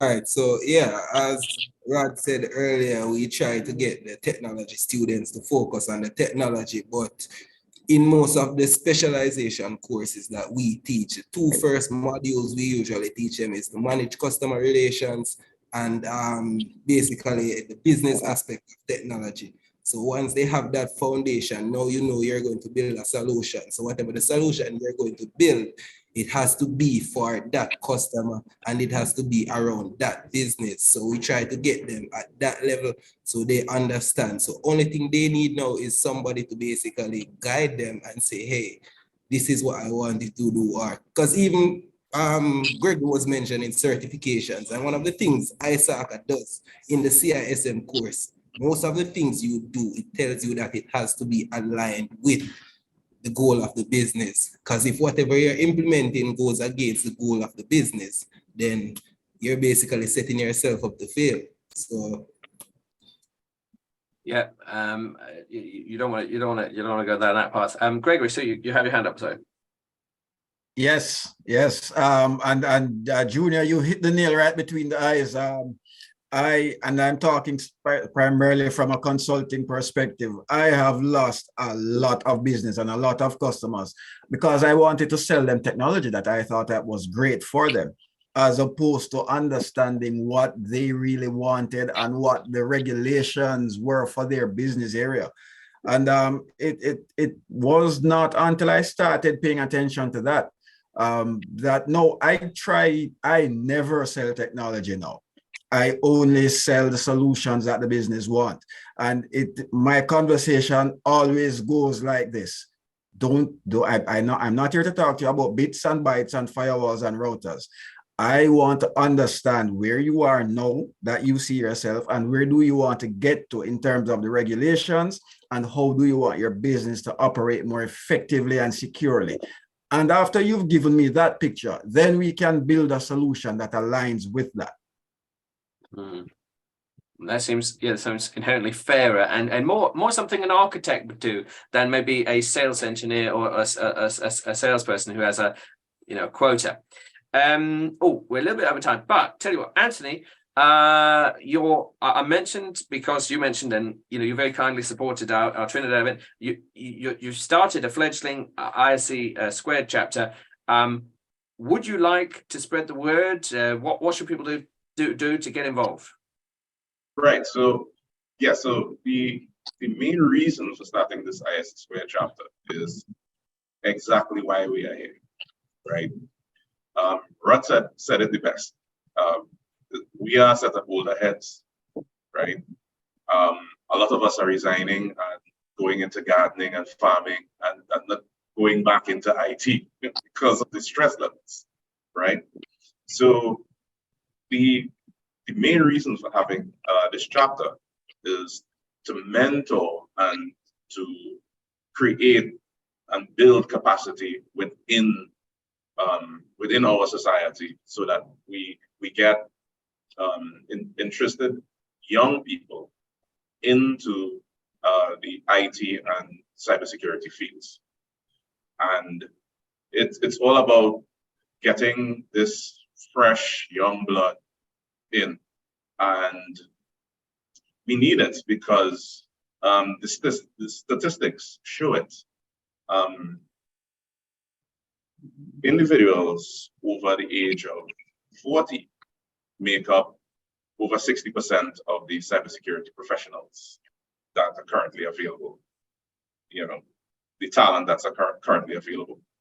Only 11% make up the ages between 18 and 34. So what is happening there is this: we are not getting enough talent, fresh talent coming into cybersecurity. And we'll end up in a situation where we don't have enough available resources to counter those on the dark side who decide to attack our organizations and attack society from hacking and phishing and ransomware attacks and all these things. So the chapter is there to try and help build that capacity. So we are looking for young people who are interested. I know Junior has a set of young people in his that he's mentoring, and maybe Mr. Johnson and Gregory and Rod know some, and Rick know young people who would like to be part of a cybersecurity community. They could join. So what I'll do is I will leave with you our registration URL so that anyone interested could just click on it and join the chapter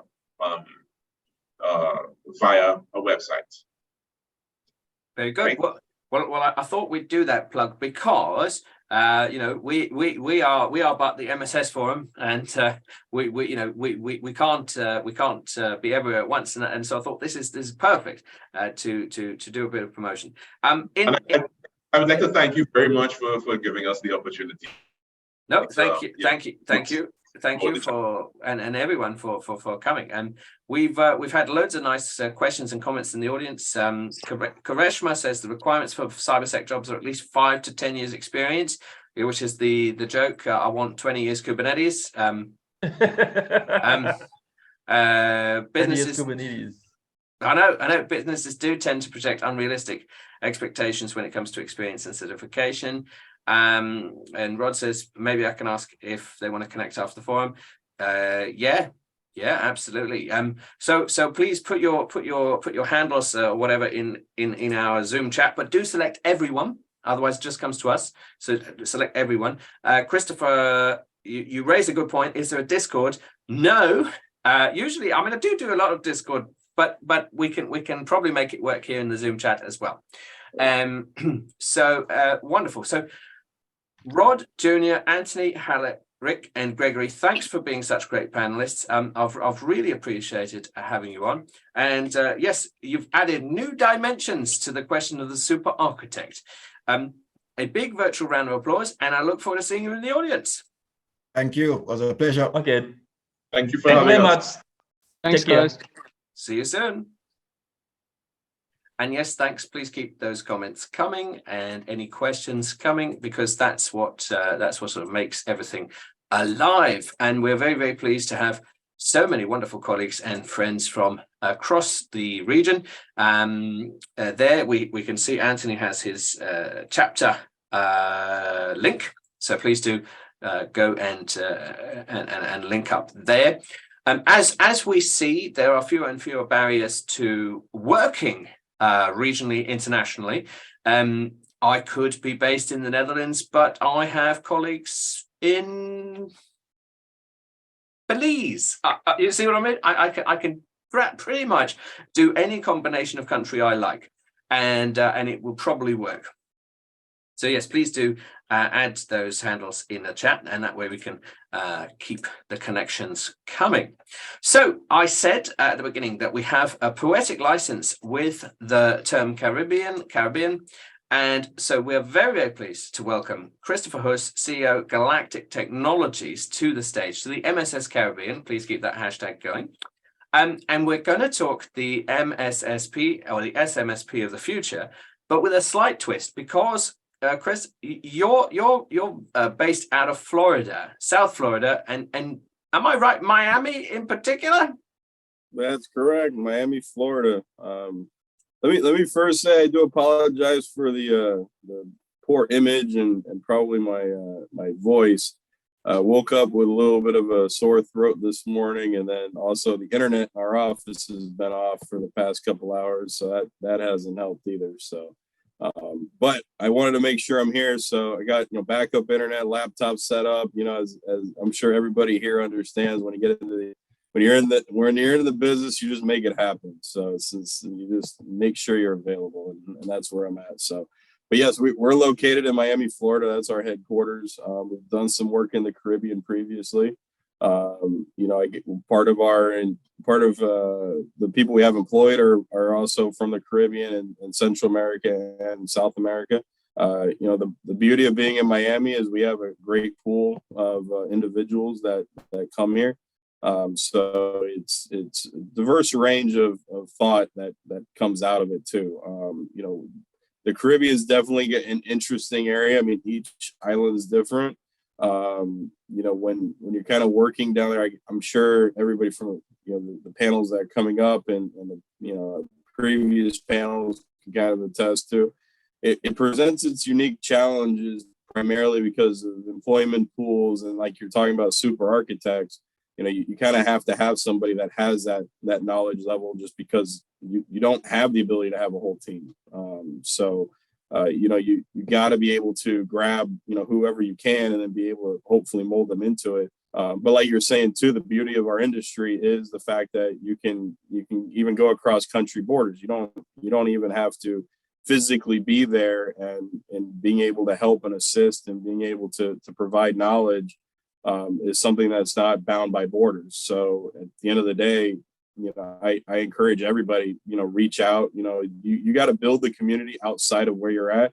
It's even here, when we talk about in the United States, you got to branch out from where you're even in, locally. So yeah, we're in Miami, but I got to branch out both internationally and nationally to be able to talk to people, to get relationships, to there's always somebody smarter than me. Let me put it that way. So I need them on my side. I need to, find those people so that I have access to be able to ask questions, where it is and everything. So, and that's a key portion of business in general, but in cybersecurity, because we're changing so often, so quickly, it's even more important to have that. So it's critical there to reach out and create those relationships when necessary.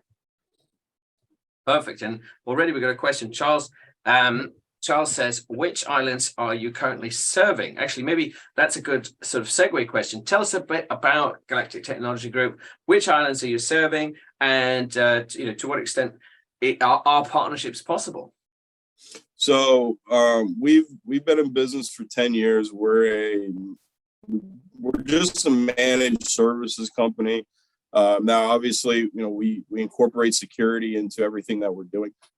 I've never liked to call ourselves specifically a security company, because our philosophy is, in order for me to properly manage a system, you got to have the knowledge of it, and then you can create the security around it. So our concept goes into kind of starting off from scratch and saying, okay, well, we're going to adapt security into everything that we're doing, versus, okay, there's a department specifically, segmented for that. So everything we touch, security is oriented to it. If I'm setting up a new user, there's security around setting up users. If I'm setting up a domain controller, or setting up any server infrastructure, or even applications, cloud applications, you got to encompass security in every aspect to it, even during the setup phases, and not just say, okay, it's set up, it's working, it's running, it's great, everybody loves it, but all right, now we got to look at security.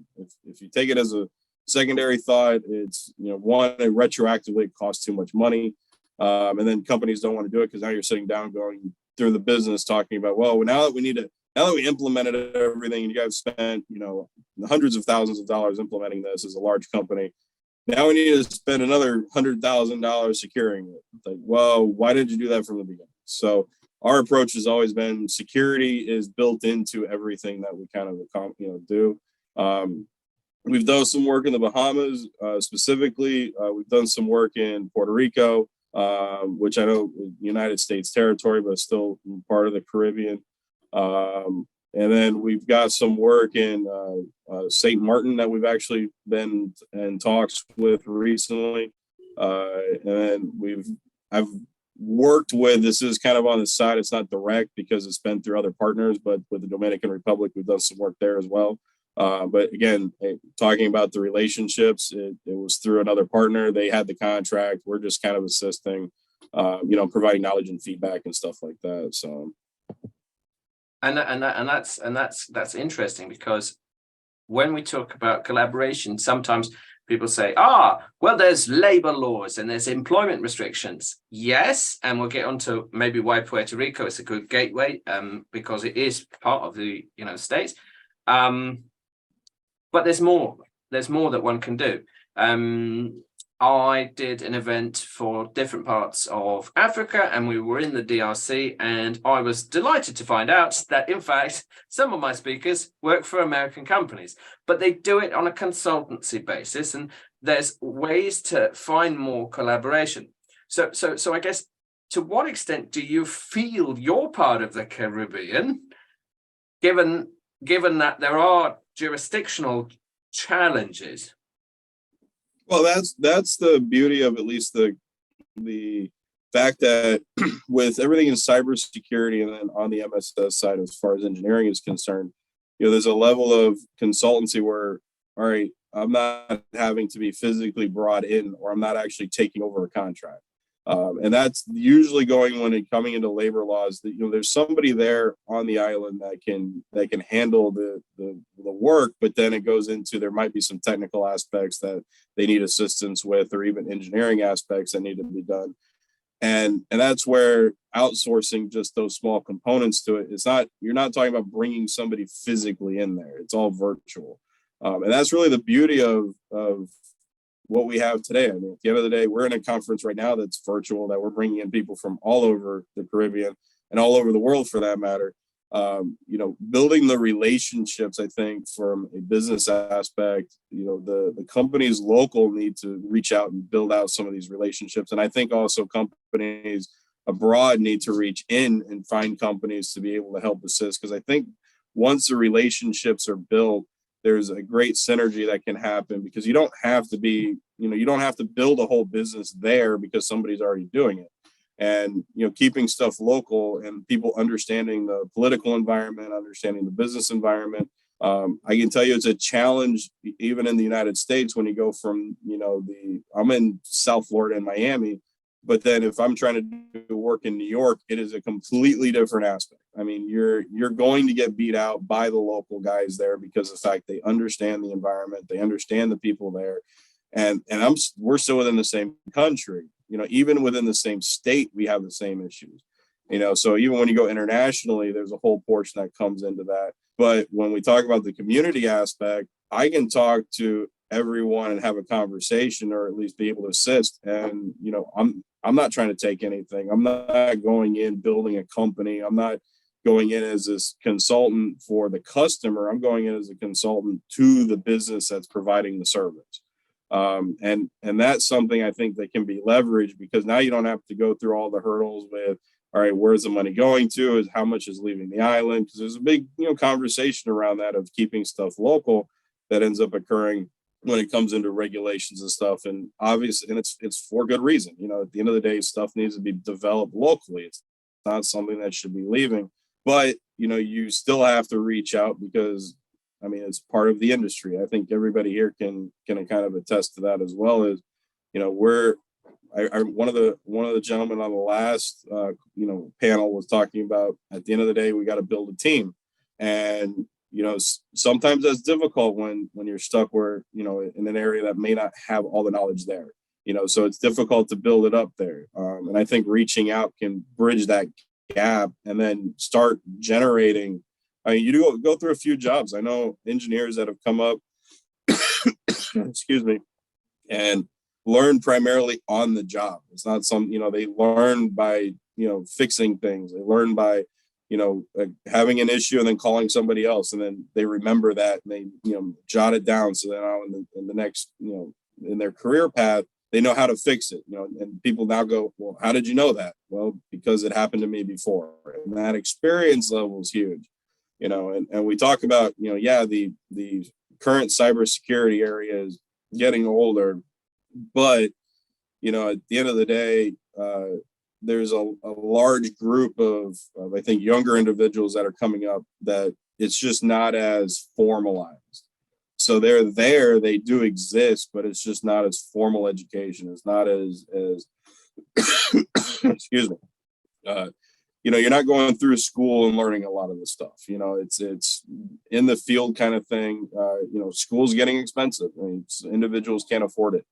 But, majority of the stuff, we get certificates. I think certificates are a big factor. I can tell you, and this isn't just a Caribbean item. This isn't even just, generic to the industry.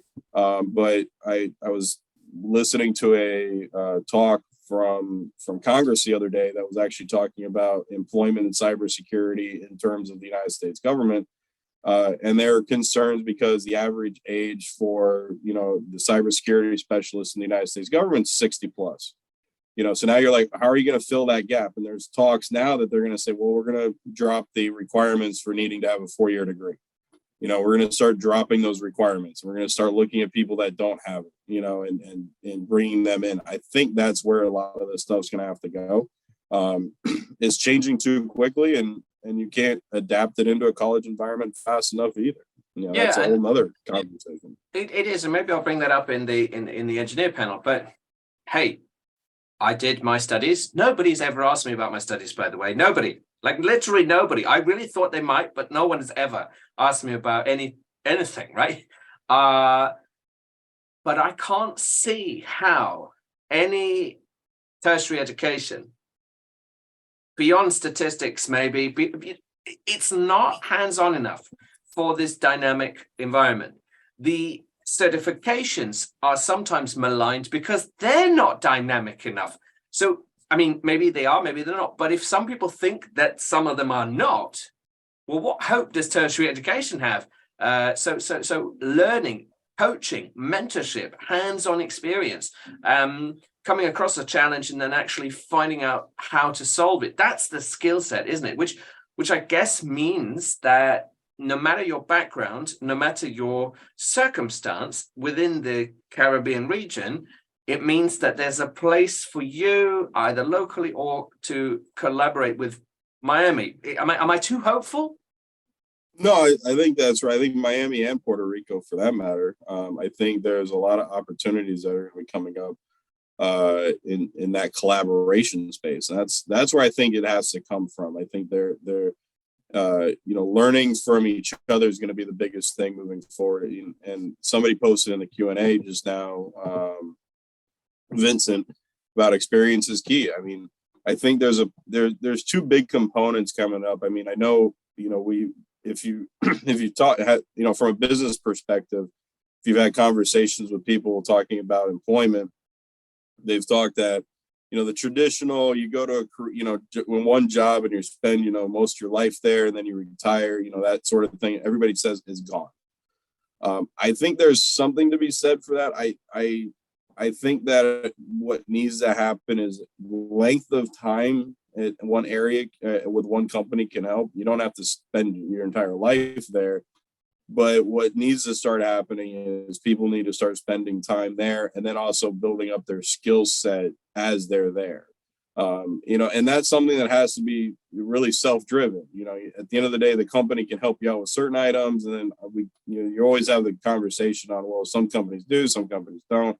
But essentially still needs to be self-driven. I mean, you have to go out, get the experience. I mean, I know, I taught cybersecurity before as an adjunct professor, and I've told my students, VMware offers, the option that you can go in and download their lab, their lab kit from the vMug user group for $200. You can go on, download it. You get the entire gamut, vCenter, the entire thing. You can buy some servers cheap online, but that's an investment in yourself that you have to make. And it's something that I think people need to start understanding too, is in order to gain that experience level, you have to come up and spend that money and that investment in yourself. I can tell you I did. I had a rack in my house, you know, when I was in college. I had 7-8 servers in there. I had, you know, tons of stuff going on. I can't tell you how many times I formatted those things because I wanted to make a change. I wanted to deploy something else. And then, you know, some of it I left, you know, web servers, or just a whole slew of stuff. And you do that in order to learn. And I learned a lot, you know, through that, you know, and that's experience. As much as, you know, yeah, is it formal? No. But it still is experience. You can walk in, sit down. I can tell you right now, if somebody were to, you know, sit down in front of me for an interview process and they can explain how they installed this in their lab environment, how they deployed this, how they did, you know, they deployed vCenter, they managed it, they created a cluster, and then what they do for securing that, you know, with firewalls and, you know, and there's plenty of open source product out there, right? I mean, if we talk, you know, you go into pfSense and you download that for free, the concepts don't change whether you're working on a pfSense router or firewall to that of a Cisco ASA, you know, or even going into Juniper or going into Palo Alto. So all the concepts are there, you know, and being able to articulate that in an interview process is paramount. But that's an investment you have to make to yourself. I mean, at the end of the day, if you started as a junior admin and you're gaining that experience and you've been there for 5-6 years and you're really wanting to branch out and become this, you know, senior sysadmin, you got to show that you can do it. Now, I'm going to look at your resume and say, okay, you've been a junior admin for this long period of time. Now explain to me how you're going to be a, you know, senior admin. But I'll take a look at that, especially if you put down in there what you've done in a lab environment, you know, inside, you know, your own home, because I understand, listen, companies are companies. Yeah, there's been a senior technician there for the past 10 years. You're not, you know, that person's probably going to retire there. So yeah, you don't have any upward mobility with the company you're at. But if I can see on your resume that you're actively working your, you know, to yourself, of course, I'm going to give you, you know, an interview. I'm going to sit there and say, okay, now let's see what you can do. And that self-investment, you know, and that stuff comes from the community, online forums, you know, going out, talking to people. It's never going to be something that's formalized. You know, I mean, if you can, great. You know, it does obviously help on the resume side. I mean, if you're going to be in any kind of director position, it's something that's going to happen. But if you're talking any sort of technical position where you're a senior admin, sysadmin, network architect, any of that stuff, you don't have to have a 4-year degree for it. You know, really it boils down to a lot of experiences and working yourself up. And again, it's investment. I'm not going to say it's cheap. You know, at the end of the day, you still have to spend money. You know, it is cheaper. You're not having to spend $15,000 on a brand new Dell server. You know, you can find a used Dell server that's, you know, 4 or 5 years old that's still going to work exactly to what you need it. But those components of self-investment are going to be critical. I think even in the, you know, for building up a workforce that's going to be necessary for the future, is going to be critical. I honestly, I think that formal education has its place. I mean, obviously relating business into IT and architectures and stuff like that is extremely important. And that's something that will be formalized. And for some people, they gravitate more towards the business side than other people. Some people are extremely technical. They're going to stay there, you know, and they like it. And I'm not, there's nothing good or bad about it. Right. I mean, it's just, I can tell you, I lean more technical. I forced myself over the years to incorporate more business, but essentially it's something that I enjoy the technology aspect. I enjoy setting up servers. I enjoy setting up, you know, systems, and then seeing the work at the end of the day when you stand back and, you know, the whole system's automated and working and functioning. You're like, oh, man, this is great. And there's a level to that I think that people are out there, but it's kind of getting them the information that they need in order to do it on their own. And then once they do that, they can then get into the workforce and then, you know, getting some mentorship.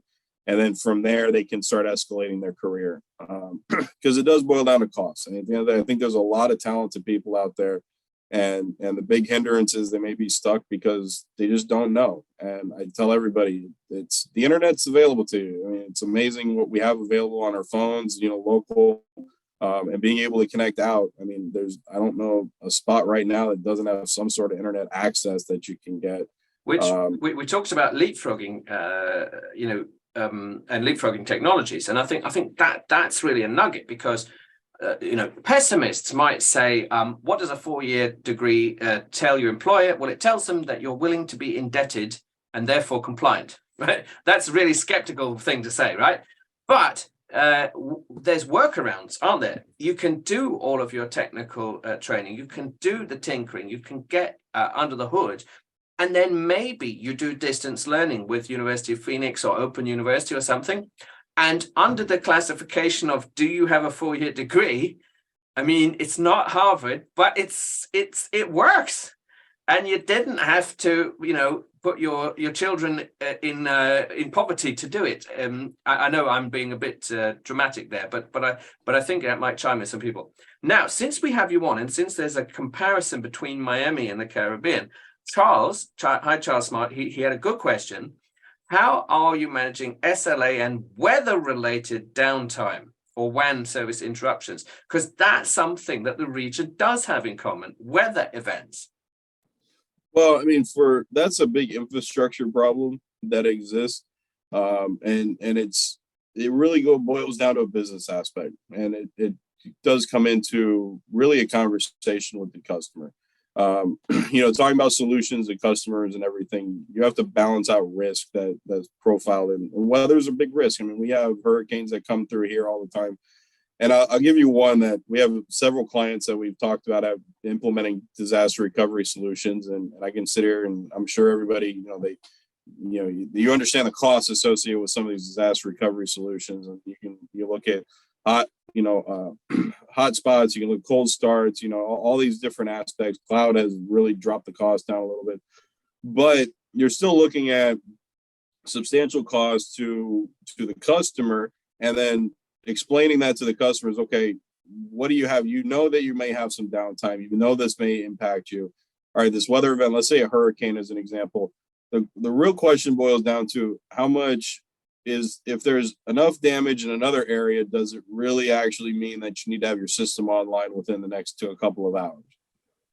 And those conversations we've had with our customers, and it's varied. I mean, there's different customers with we've set up DR solutions with fiber backhaul, both physical and wireless links that are both gigabit, to make sure that there's redundancy in systems. And then I've had clients that say, I really don't care if I'm down for the next 4 hours, or even for the next 4 weeks, because if a hurricane comes through, I'm probably got more problems than my computer being online. And that's a big balancing act. Each company of different sizes is going to have different requirements for that.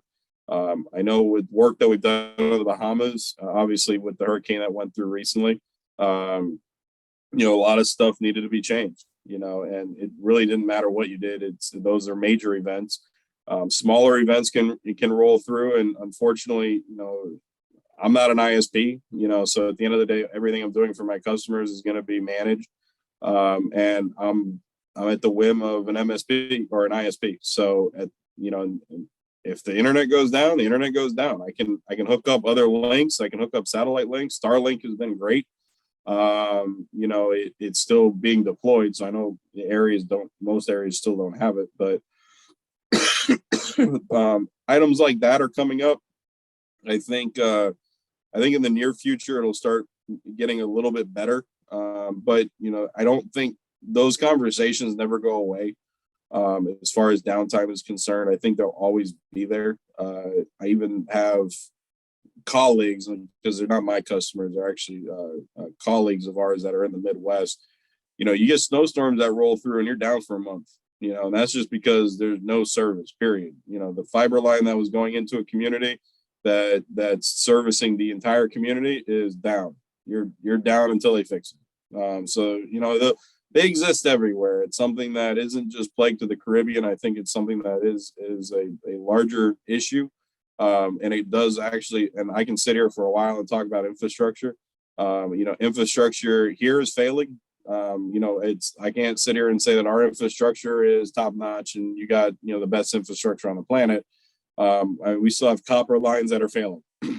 I got, communities that we're sitting here having to tear up copper lines and put down fiber lines.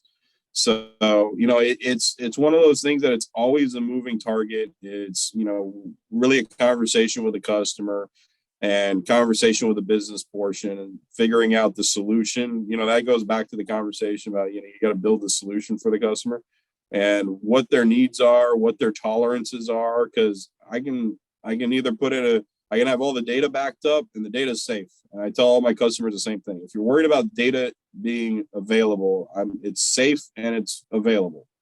Whether or not you can use the data, that's a different story, right? Now you have a serious conversation about, all right, how much risk are you willing to put forward, and how much tolerance do you have for downtime? If it's only, hey, I got to have my stuff up and running within, a storm comes through and the next hour I got to have it up and running, that's a different conversation. I can't have downtime, period. Okay, well, I got satellite providers that we can provide, uplinks. And is it lightning speed? No, but you have service. You can get to the internet, you can, get your job done and be able to upload stuff. And that depends on the company. Different companies have different requirements for that. I know it's kind of lengthy for the question, but I think it's a very good question as far as, not just for Caribbean's sake, but also for in general. I think it's a big thing with infrastructure, and that conversation's been up for a while. And I think it's something we need to address, as a whole. But again, it boils down to dollars and cents too. So that's right. And dollars and cents, I think is what people are going to be looking at. But I'd like to hope that in any downturn, people will look to economies of scale, different geographies, and maybe they will recognize more talent in other areas, such as the Caribbean. So I'm just throwing it out there. Could be. And so what's next for you? How can people get in touch? I'll post my LinkedIn. That's the best way to get in touch with me, on the chat. I'll post that right now. Anyone that has any questions, and like I said, I'm part of the community. I'm here. Anyone that needs assistance, we're more than happy to provide it. Especially, look, I've never shied away from questions. I'm not here to nickel and dime somebody. So anyone that's got a question, feel free to reach out. I'm here to support you. As long as it doesn't get to, hey, can you set this up for me? No, I'm not setting stuff up. But hey, I'm having an issue with. I'll use VMware just because I spoke about it before, and just one of the projects that I'm working on.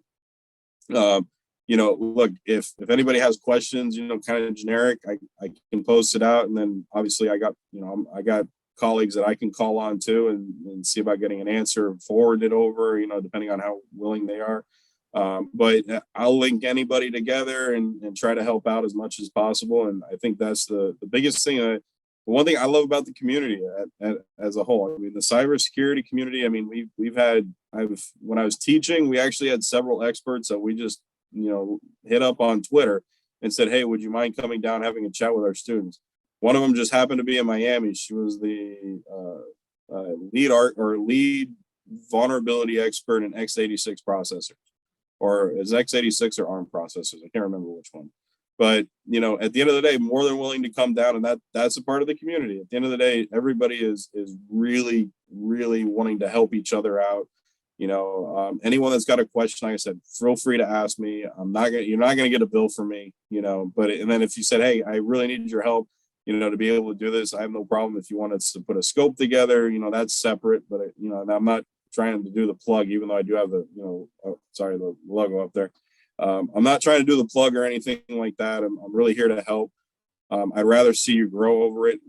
I've even done sessions where I'm like, hey, just set up a team viewer session. Let me look at it real fast. And if we get everything taken care of in, 10, 15 minutes, I'm more than happy to help out. So, and that's one thing I think is huge in the community and really growing people and growing everybody at the same time. We gotta support each other in this. And, everybody talks about the huge deficit there is in the amount of staff available or people available.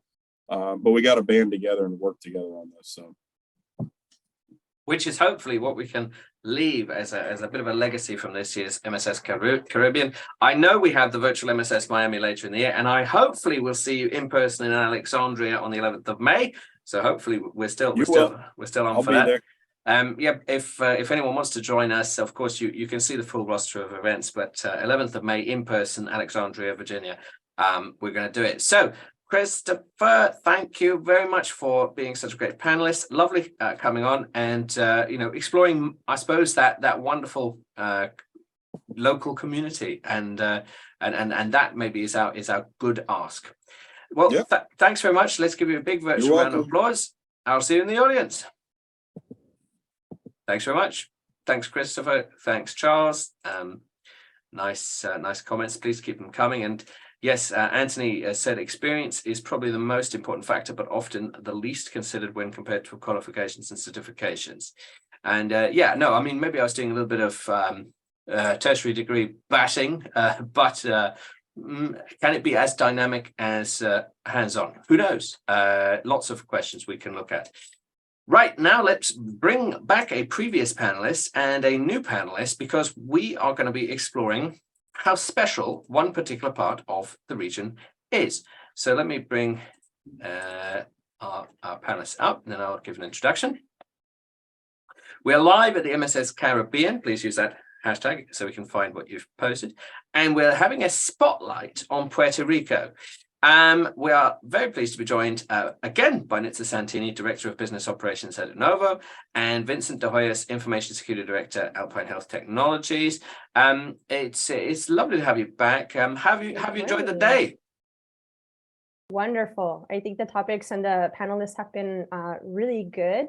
Lots of diversity and mix of topics that I think we've seen throughout the other conversations where depending on the region, depending on the customer needs and the industries, we have things in common and other things that are unique. And that's maybe key, because the unique nature, we say Caribbean or Caribbean, depends on the intonation we want to use. And, some parts are unique, like is Bermuda part of the Caribbean, right? We've had colleagues from the Bermuda on the panel. Is Belize in the Caribbean? So there's questions within questions, but one thing that maybe we might be able to really posit is Puerto Rico is special. It's a gateway. Discuss. So I'll tell you what, let's start with you, Vincent, and I'll go back to Nitza. Vincent, is Puerto Rico, I mean, I know you're a bit biased, but is Puerto Rico special, and is it a gateway between continental United States, Caribbean, Latin America? Am I onto something? Are you on mute, sorry?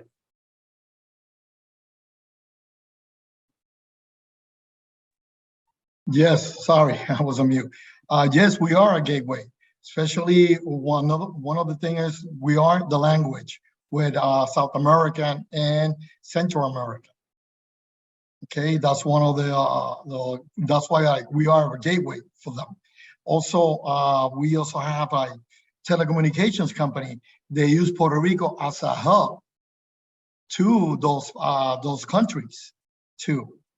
Also, I've been getting calls because some people in Central America, they want to use Puerto Rico and have a SOC there instead of having a SOC in the States. Again, because of the language barrier, or South America. Okay, so also, I'm surprised, and with vendors here, sometimes a vendor who used to take care of you from the States, now they tell you, no, your account is going to be managed by this other company now. The handles Latin America now.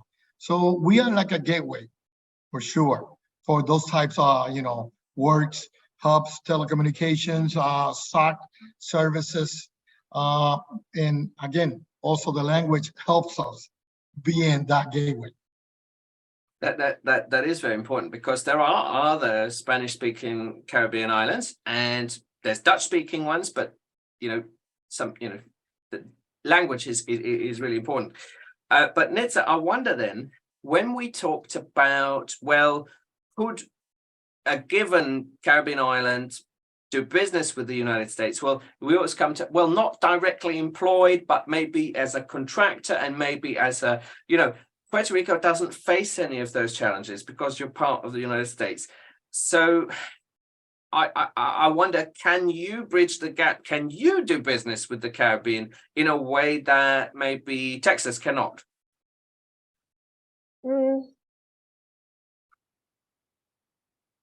Logistically or geographically, Puerto Rico has the advantage in terms of regulation and lawful restrictions. It does depend on the state. Puerto Rico being a territory, not a state, there's a lot of investigation and reading to do to see what would be the benefits of using Puerto Rico as that stepping stone. But in essence, because we monitor both in Puerto Rico and stateside, we monitor or use the same regulations. In that respect, the facility to work with Puerto Rico, one would be probably more cost effective than working with someone stateside, where the prices tend to be a little bit higher. Our talent, as Vincent mentioned, we are bilingual, highly educated. The percentage of college graduates in Puerto Rico is extremely high, one of the highest, top 5 in stateside. So we have a great talent pool. NASA, top picks from our colleges in Puerto Rico. So, I mean, nothing to speak of in terms of academia and talent in that respect. Price-wise, a little bit cheaper than the States. And the level of professional services that we export is very high. So it's normal for us to interact with these regional groups, both with vendors, like Vincent mentioned, Central America, South America, with the big vendors, and also across the Caribbean. We do act as a stepping stone for them as well. So if they need to do business with an American company and they need to do so with an American entity, we could collaborate. There's a couple of signatures that we sign, and it basically becomes subcontracting of. Yeah, thank you. That is very comprehensive, but also insightful, because I guess for all the acumen that we've been talking about, if you remember with the architect panel, we said, well, business acumen. Well, one of them is SLAs, agreements, regulation, compliance, law. Vincent, maybe you could speak to another angle, which is, I suppose, I've been saying, is Puerto Rico great for continental United States and the other Caribbean islands to do business? But of course, as Nitsa mentioned, what about Central and Latin America? I mean, how would that work? Is there much appetite to do business that way? Maybe that's a straw poll question, but I thought, why not ask it? Well, yes, I do, because sometimes they lack of resources, like Christopher was talking and Lisa said, trying to get that talent in those countries, probably they don't have it, all the expertise to work in the different cybersecurity fields that we have the expertise. And they probably they are learning how to do it. They don't know that they don't have that curve or that experience to actually take it to the next level like we do. Okay, like Puerto Rico, we have a great pool of talent, but like Christopher said, like it's real hard sometimes in the state getting that resources, and that pool of people or talent that you don't get it on those countries. For example, I have a friend of mine from Colombia, and he calls me a lot of the times and asking me questions. For example, hey, listen, Vincent, how do you handle zero trust? For example. And, I'll tell them, okay, this is the way we do it. But remember, I'm regulated. You're not regulated. Probably you can handle a different way than I do. Okay. So those are, things that you're going to have in consideration when there's all the countries. And that regulation, maybe it might be more expensive to be regulated in some ways, but actually it's a model. Like Nitsa, I mean, and again, this is another straw poll question, but that's why this is a spotlight on Puerto Rico, and it's not like a technical panel, I suppose. Do you find other people using Puerto Rico as a model? Because if I was a small island and I thought, what regime should I mimic? It would be Puerto Rico, maybe, because you're the right size, yet you are compliant.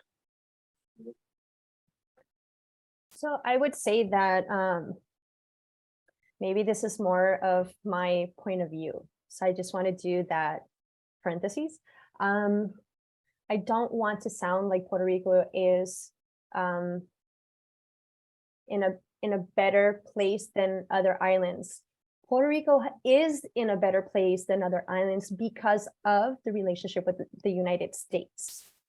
Okay, and so we have millions of dollars trickling in to help us build out wireless networks, to build out microgrids for solar panels. We have infrastructure money to help with roads and bridges and other things that are important. So when we talk about that, I just want to make sure that there is clarity that Puerto Rico is in itself privileged in that respect. Now, when we look at how other countries are also building out their infrastructure, do you look at Puerto Rico geographically, topographically? We have mountains, we have expansive areas where there's low rural population, and then you have high density areas in mountainous areas. How do you connect these people? How do you take care of them? So maybe there are things that we've been able to do in terms of infrastructure and technology that they could simulate. That might be what I could say on that. And I appreciate you having a go at that, because it's literally something that occurred to me when Vincent was sort of talking about what's unique, and I thought it is hard, isn't it? Because we don't know, we can't put ourselves in everybody's minds, but I would hope that there is some synergy there. So Vincent, I mean, we had the MSS Puerto Rico specific forum last year, and we also had one for Trinidad and Tobago, one for Jamaica. Do you feel that having a Caribbean event makes sense? I know this is sort of turkey voting for Christmas, but does it make sense to talk about that, or should we still have these kind of geographically specific panels, geographically specific sections? I think maybe that's a logical question. Yes, I think we still will have to have this type of meetings on those islands, because remember, like Nixa talk about the geography, everything, but remember, we get hit a lot by hurricanes. You know, when May, June, I think that's when hurricane season starts in Puerto Rico, and we have to be on top of it. We got to make sure our infrastructure is ready to get a hit, because, for example, if I'm servicing these other countries down in South America or Central America, I gotta be ready. Remember, you talk about a point that we were talking, when they were talking on the panel with security architecture and everything, SLAs. Remember, SLA is really important for us. You know, I gotta make sure, even though I get hit by a hurricane, I gotta be up. I gotta be, you know, my systems have to be available to these countries that probably, you know, they didn't get hit by a hurricane, but probably they're gonna say, well, you gotta have your infrastructure ready to work with me. So probably, you know, if sometimes having collaborations with all those countries would be great, because probably I got companies here in Puerto Rico, they probably can have another like another SOC in Jamaica, or not Jamaica, but Jamaica get hit like us, but probably Bermuda, other countries, so they can have a secondary SOC or MSSP to give services to this clients and landing in South America. Yeah, that backup I hadn't really considered. And you're right. No, not every single regional country has the same weather effects, but some sort of backup and disaster recovery would be good. Nitsa, where does this then leave the MSP, SMSP? I know I see you win awards and you go to, you know, CRN type events and all of that. What do you feel this does to that community when we're being pushed to be resilient and pushed to offer security, be secure? Does it leave us any wiggle room? And is there something special that we can look to for Puerto Rico, seeing as this is the Spotlight on Puerto Rico panel? So great question. In terms of what it would do for MSPs, we have to be compliant if we work with compliant customers. third-party vendor insurance policies are popping up left and right.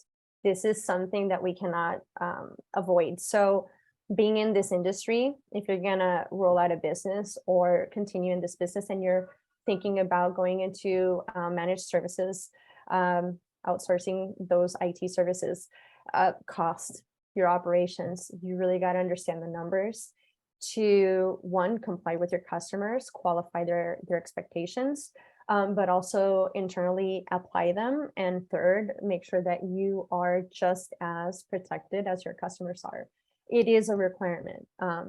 So for unregulated customers, you know, it's really easy to work with MSP. We do a lot of great things that can help your staff if you already have staff. If you don't have staff, then we take care of all of your users. So Puerto Rico, in terms of all of this, right? The bilingual aspect will keep popping up in this conversation because there is a fluidity there because of the special relationship with the United States. And geographically, we work so well with our sister islands. Collaboration with Jamaica, Trinidad, with Dominican Republic, the USVI is really big. And in the past, I've even worked with Fresh West Indies, you know, so we have three primary languages in the Caribbean, which is something that a lot of people don't understand. 30+ islands, culturally different, absolutely different. Industries vary. Tourism is obviously big in the Caribbean, but it's not the only thing. There's huge exportation of goods and also services. So Puerto Rico will be the hub for LATAM and for the States. And I don't see that changing very quickly in the future.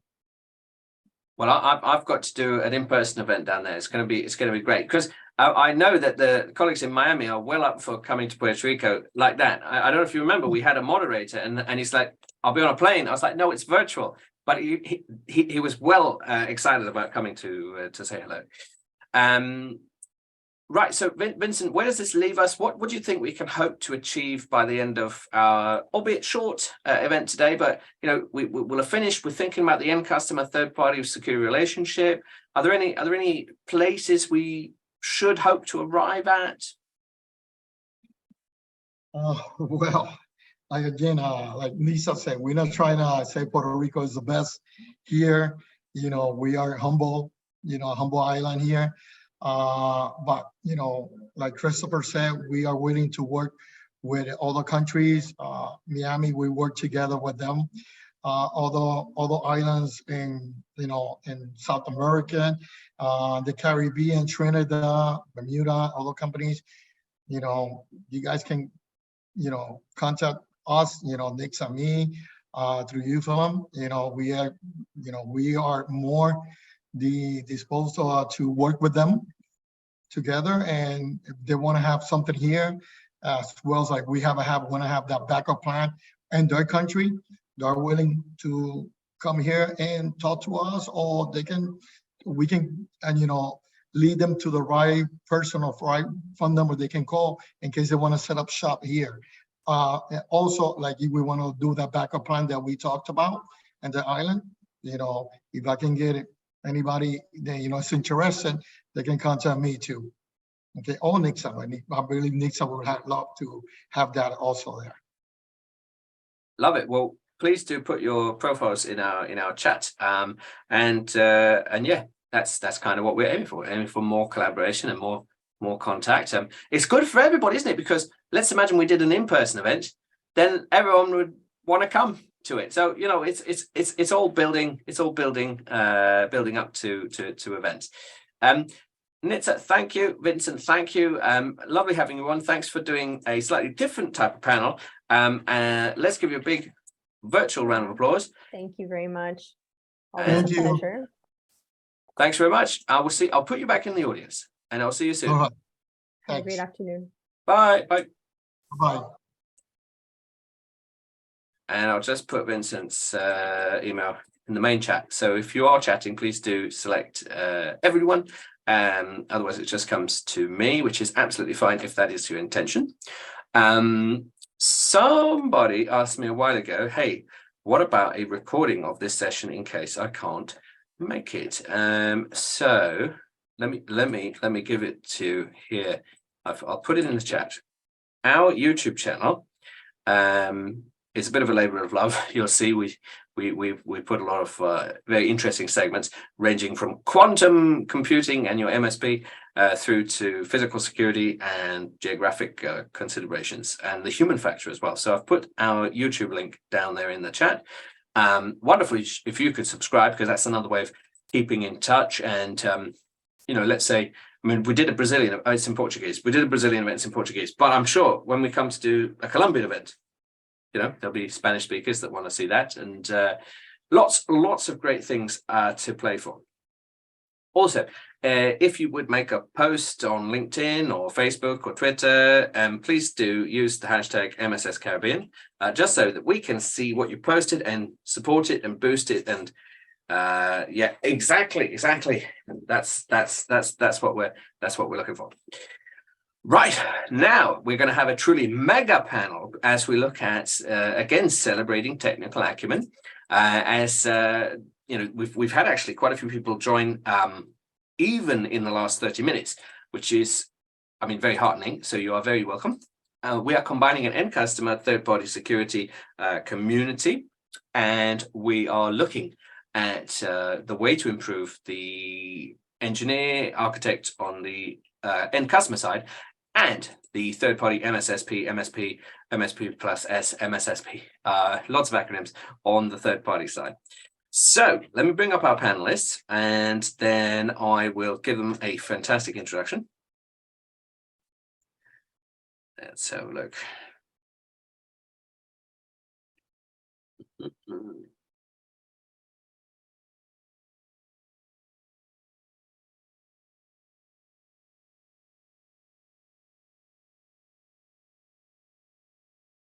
Where? There we go. And then if I have forgotten anyone, please do let me know that I've forgotten you. I think, Rick, you wanted to come back. So let's bring you back. Okay. And if Aden, you're out there, let me know. Right. Okay, well, we are live at the MSS Caribbean. And we're talking, well, we talked already about the super architects, but what about the super engineer cherishing technical acumen? On our panel, we are very pleased to be joined by Omari King, Cloud Services Engineer, Hyperloop Solutions, Avril Hamilton, Technical Service Supervisor, Guardsman Group, at Odain Houghton, Manager, Data Governance and Quality, National Commerce Bank, Jamaica, hopefully soon, Akemo Percival. And I am also inviting back Rick Mello, all the way from Bermuda, the Director of Cybersecurity at Dual Bank. Lovely to have you all on, and I love finishing with a more technical panel. Not that I'm technical, but you are. So this is good news. I guess when we looked at the super architect as the answer to all our problems, we came up against some challenges, didn't we, Rick? We came up, maybe that was wishing too much on one individual. However, we did acknowledge that being super didn't have to mean that you were an actuarial scientist and that you were ESRM physical security risk specialist and that you were business smart. You know, it didn't have to be that. It could be celebrating technical acumen. So I'll tell you what, Rick, why don't we start with you, because you're on the architects panel, and we'll go around. Do you remember we asked what's an architect? What's an engineer? What's a security engineer? What is that? Yeah, so a security engineer would be someone that implements security controls and ensures the operations of those security controls. A very highly technical person. And it can mean a wide variety of things depending on what organization you're in. Sometimes it can be a combination of network and security engineer, infrastructure engineer, or strictly security engineer. So there's many different flavors of engineers, but they're the ones implementing solutions and cybersecurity controls for the organization. Okay, good definition. I like it. And of course, on our panel, we have a variety of different types of engineers, so it will depend. Avril, welcome. Nice to see you. For you, what is a security engineer then, and why might we pin our hopes on them being the key to improving this end customer third-party relationship? Okay, all right. So it is a little bit about what the definition was just explained. So we are a physical engineer. We seek to find a solution of the end user. You mentioned earlier in the panel where they were talking about us. So we try to test our system, the physical aspect, see what the end user is experiencing, and come up with a solution to fix those problems. So it's pretty much more on the physical side of the end user. Okay, all right, I like it. And it's pretty much on that side because we're trying to see how best to improve this relationship. And I mean, would you rather communicate with a sales rep or an engineer? I think is a usual question. Omari, let's come to you. We're talking security engineer, and I guess is a super one someone that has a business and technical skill set, or maybe something else like research. I think we mentioned on the pre-call. Yes, I don't know if you want to dive into the idea of the super engineers yet. What I believe is that a good engineer is one who is able to research to adapt to the organization. Different organizations would have different needs, different requirements, and an engineer, a security engineer in one organization could be doing things completely different to a security engineer in a separate organization. It all depends on how the organization is set up. Avril mentioned physical security, but there's some organizations now that are more moving towards the cloud, and they do everything on the cloud. So we have to then adapt to that particular situation. So when you're talking about engineers, you want people who are able to adapt, who are able to move with the industry. And things happen very fast in the IT industry, especially in security. You have to be able to adapt. There are a lot of different tools that you might want to use. You can't learn all of them. And you may be able to get adept in a few of them that you would need to use in your daily tasks. And if you move to a different organization, you might be doing similar tasks, but that organization might want to use different tools. So you would have to continue to adapt, to keep abreast, research different things that may come up, because you're not going to know everything, and you're going to see problems all the time that you need to solve, that somebody else may have solved before, and that research skill would help you in your work. And that research skill is that the ability to learn, unlearn, relearn. Robert in the audience, hello Robert, says depending on the size of the organization, the engineer would also be the architect, which I think has come up before, and depends on the country, the size, and everything like that. Yeah, absolutely. In especially where I am in Antigua, we have a lot of organizations that are very small. A lot of places don't have an IT team. They barely have an IT budget. If you have a problem, you call somebody. So they're not using IT as a driver for business. So when you're thinking of that sort of client where the focus is not on IT, much less security, how are you going to then convince them that they need to be spending on security? It's not going to be a priority for them in a business sense. So where do you find that balance, and how do you show them, convince them that this is something that is necessary for them to do? Indeed, which is maybe the job of a different type of engineer, because there are sales engineers, product engineers, end customer engineers, third-party engineers, engineers that are not security related but touch it. In the audience, Akeem agrees. He says, "Agree. We need to be more reactive," which I think is good. What about you, Adain? I think Akeem said we are more reactive as opposed to being proactive. That's right. Yeah, we are more reactive. Yes, yes. Yeah, we are. We're definitely more reactive. But just to comment what everybody said, it is true. You said a very interesting term, Philim, where that engineers they need to learn, they need to be able to unlearn, and they need to be able to relearn because of such a dynamic environment. But just to pull it back all together, regardless of the jurisdiction, we know that the security engineer is usually a more technical role within the organization. So whether it is that you're understanding from the end user and designing those applications for them, but ultimately, you know, it has to do with the more technical aspect of things and designing, you know, highly secure network solutions, whether it's on-prem or cloud, or whichever environment that we're thinking. That is what I understand a security engineer in the remit of how they work. Indeed, and it doesn't mean that all security engineers are coders, but if you were coders and if you were in DevOps or you know, full stack development, the ability to suddenly learn Rust. Someone told me the other day, Rust is a very important language now. Is it? I don't know, but if it was, you know, how fast can you unlearn and relearn? And you know, I think I like that. Rick, so since we're looking at the possibility of this engineer being the key to improving the communication, largely, you know, would you want to talk to a third-party sales rep when you have a technical question? You know, you need to solve it. The last thing you need is, would you like to buy some more things? Well, not really, because I'm trying to get something solved here.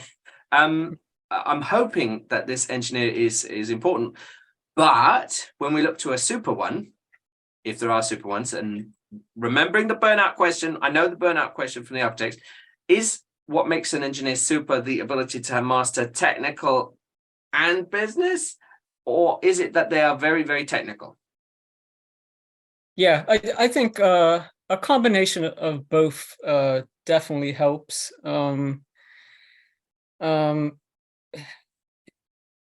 Different, or as I keep mentioning, different organizations have different strategies. And for example, I work for a smaller bank, and my title was an analyst, information security and cyber risk analyst, but I also did engineering work and I also did architecture work. We had infrastructure engineers. We didn't have security engineers, but the infrastructure engineers did security engineering as well. So the smaller organizations, they may only have a few security staff that wear, you know, many different hats. So you kind of get thrown into dealing with more business people when, you know, you're an analyst, an engineer, and an architect. You have to talk to a lot of people. So it's always good to look up to mentors. And, you know, I work for a head of information security and cyber risk who was very good and taught me a lot about, you know, dealing with vendors. He was very good with people and vendors. So, I mean, picking up on that stuff is always very beneficial. You would think that, you know, most of the time, those higher level positions are like security architects when, you know, you're dealing with policies and frameworks and sort of, you know, assisting the CISO, or a lot of security architects end up, you know, becoming CISOs because, you know, that's basically what they do. They're implementing programs, looking for improvements, implementing cybersecurity frameworks, control frameworks, you know, updating the policies and standards. So yeah, I think the more things you could do and the more business acumen you have in most roles is always beneficial. Okay, but that's not negating the mythical savants out there who are buried away in their basements doing amazing things. You know, I don't want to discriminate. If that's you, not you, but you know, if it's you out there, right? That I don't want to discriminate. But Avril, I guess because we're looking at the super architect, what do you think the implication in today's world is of all of these codeless compute, AI, ML tools, or things that purport to be so? How is that affecting the role of the engineer anyway? In more researching. So for the super engineer, you would have to research because you're not just doing the technical or the engineering. You have to do the business aspect. So more research. So as things evolve, you will have to be abreast of what is happening so you can compete. However, if you are doing in my field, physical security with those upgraded like AI, you'll want persons with individual competence.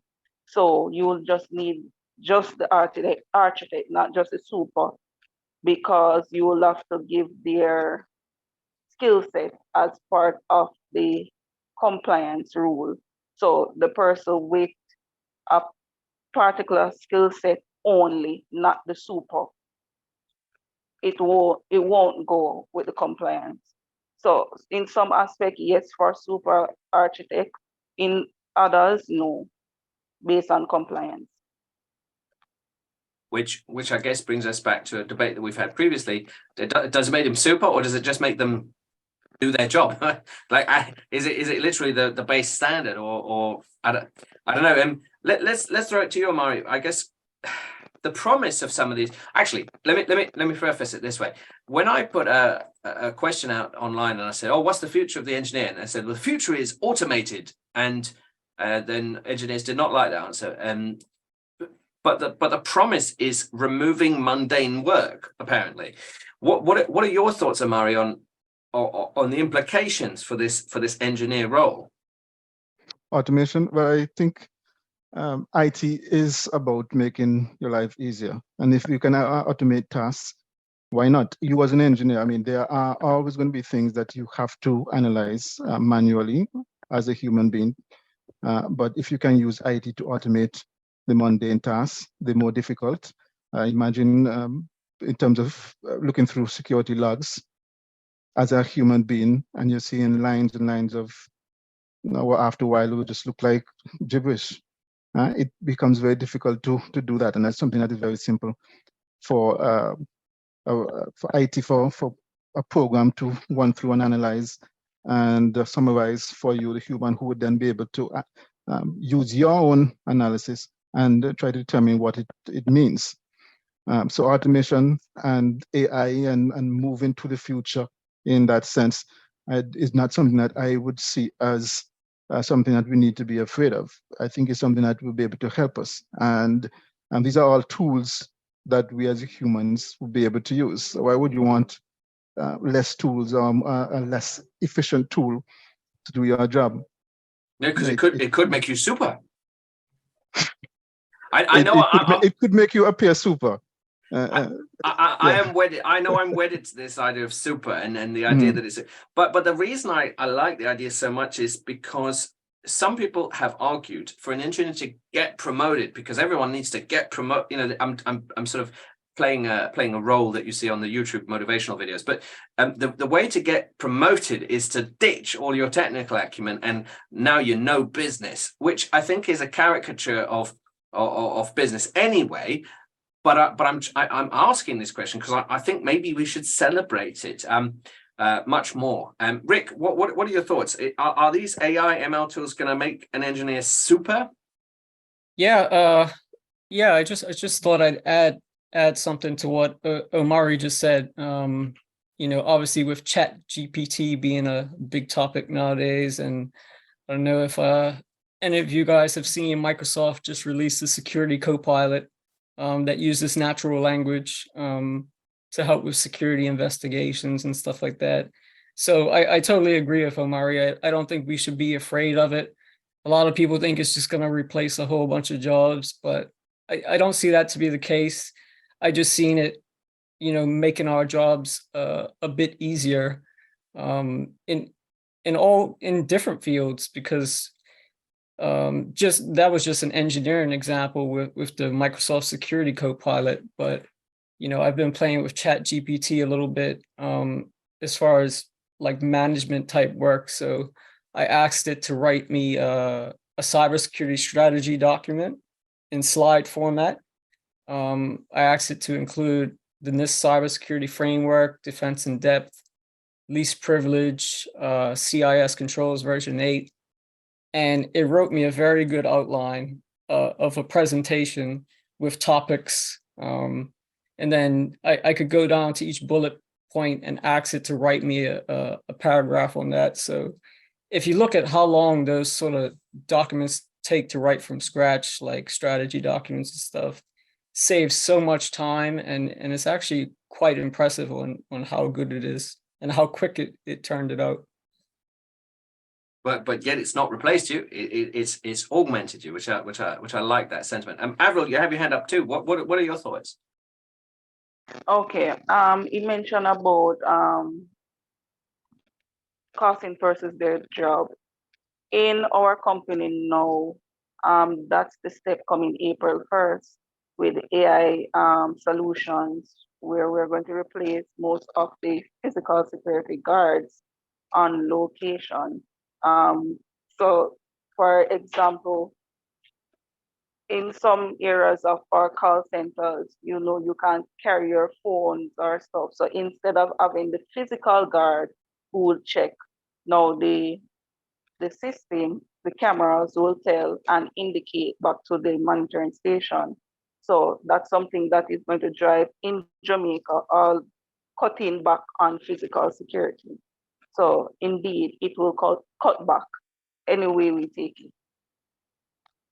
Oh, well, that is noteworthy. That is shocking in a way, because other people might know that my other hat is basically executive protection, physical security, man guarding. I do an entire series on that, and I was always looking towards Jamaica as a bastion of lots of private security companies. Maybe there's too much. Maybe there's too much. So maybe people are going to take advantage of this tech. That is an interesting point to know.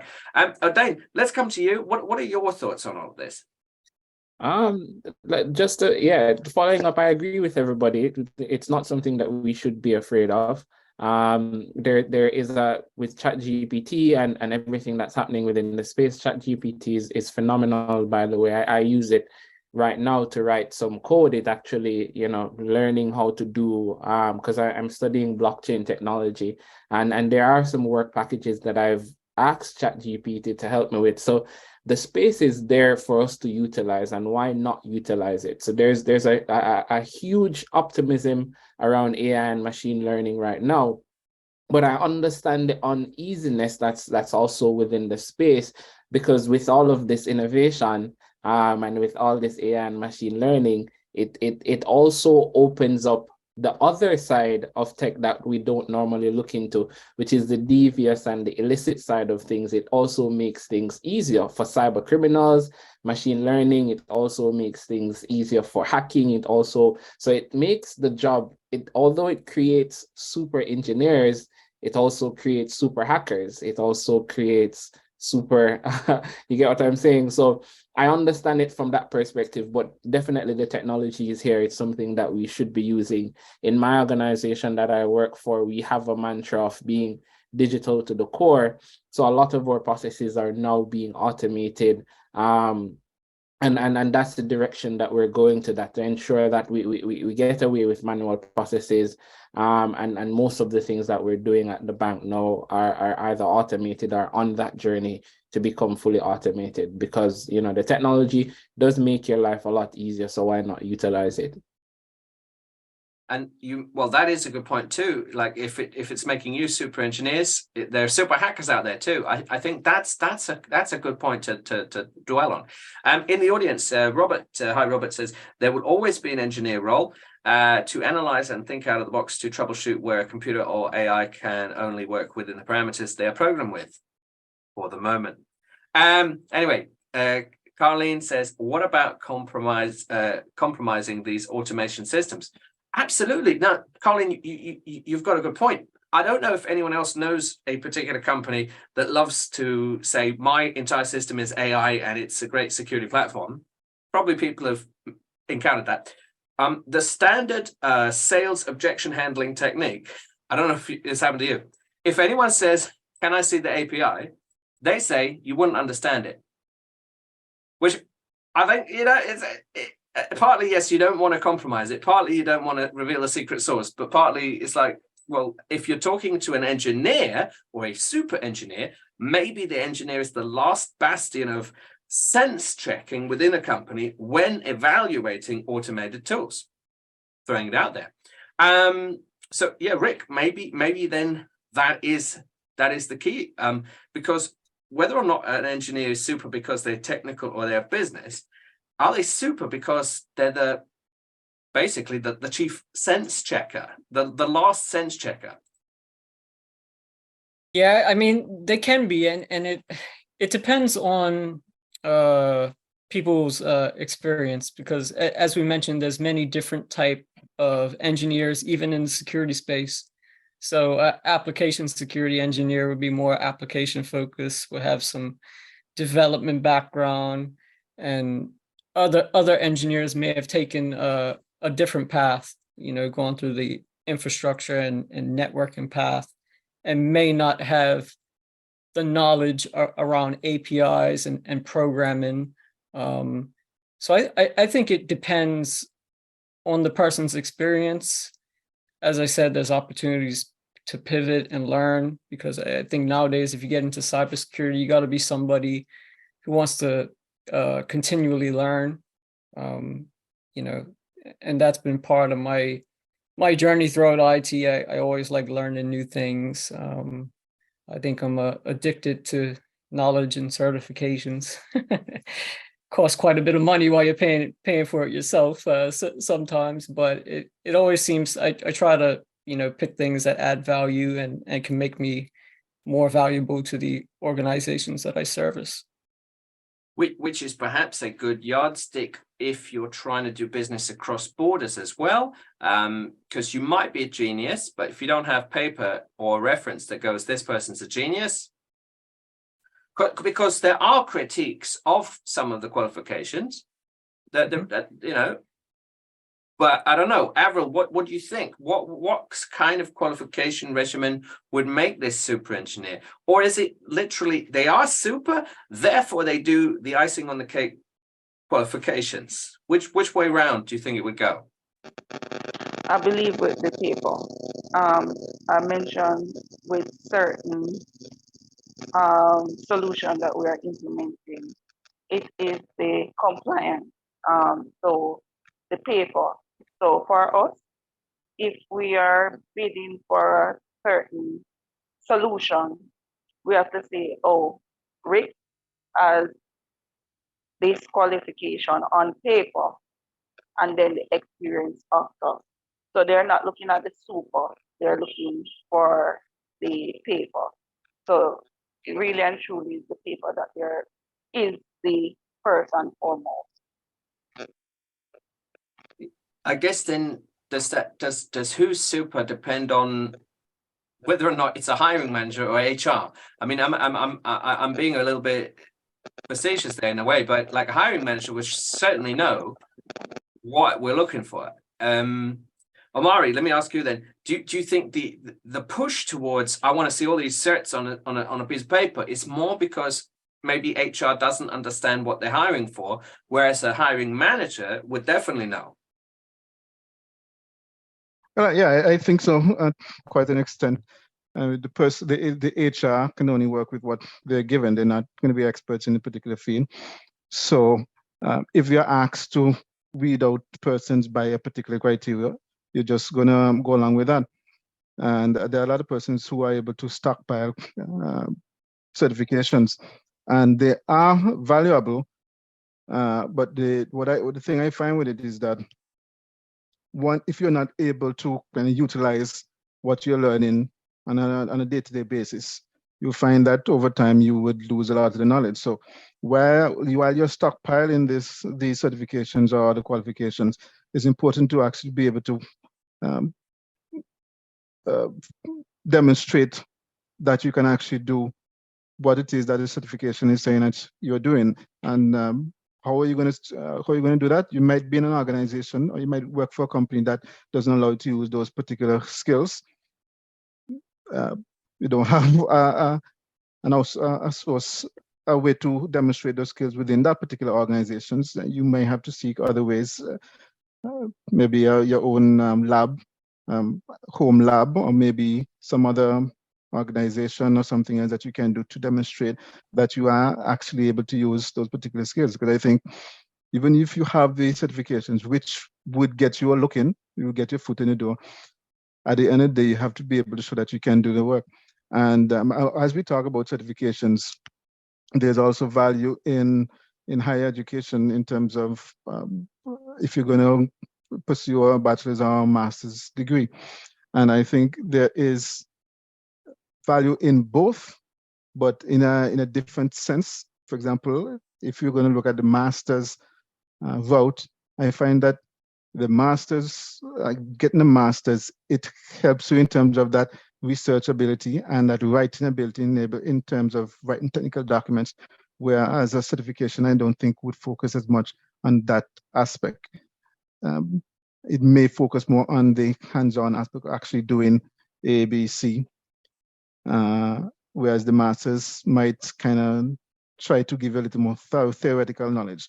And each has its own use, but how are you able to demonstrate at the end of the day that the knowledge that you're gaining, you can use and you're able to retain it and give value, add value to the organization that you are a part of or you're working for. And then maybe that's the business skill. It's not the business skill because someone did a mini MBA of a summer school. It's the business skill of selling yourself and saying, look, here are my qualifications, which means I'm now, and we'll do the joke again, you know, I got 20 years Kubernetes experience, which means or I have a range at home. Actually, you could see very easily how my own cyber range at home doesn't sell you because you haven't communicated the benefit. So O'Dane, let's come to you. I wonder then, is the super engineer, above all, someone that can not just harness these technical skills, but sell themselves? Especially if you're working for an MSP, MSSP, that's the name of the game. Sell yourself to your employer so they can sell your skills as fractional services. Yep, that's true. The practicality of it is you can't escape from that. So even right now, if you should look into some of the big tech companies like Google or Amazon, and you're trying to get an engineer position there are some technical parameters that you have to go through. So one of my colleagues who is a senior engineer at Amazon, he was sharing his experience with me on how not just doing an interview, but they actually gave him problems to solve, and he had to sit down and write code for an hour and a half just to get through those problems to get that job. So, you know, everybody's right. Omari's right in terms of how do you transition what you would have learned into doing that practical aspect of things, and you definitely cannot escape from that.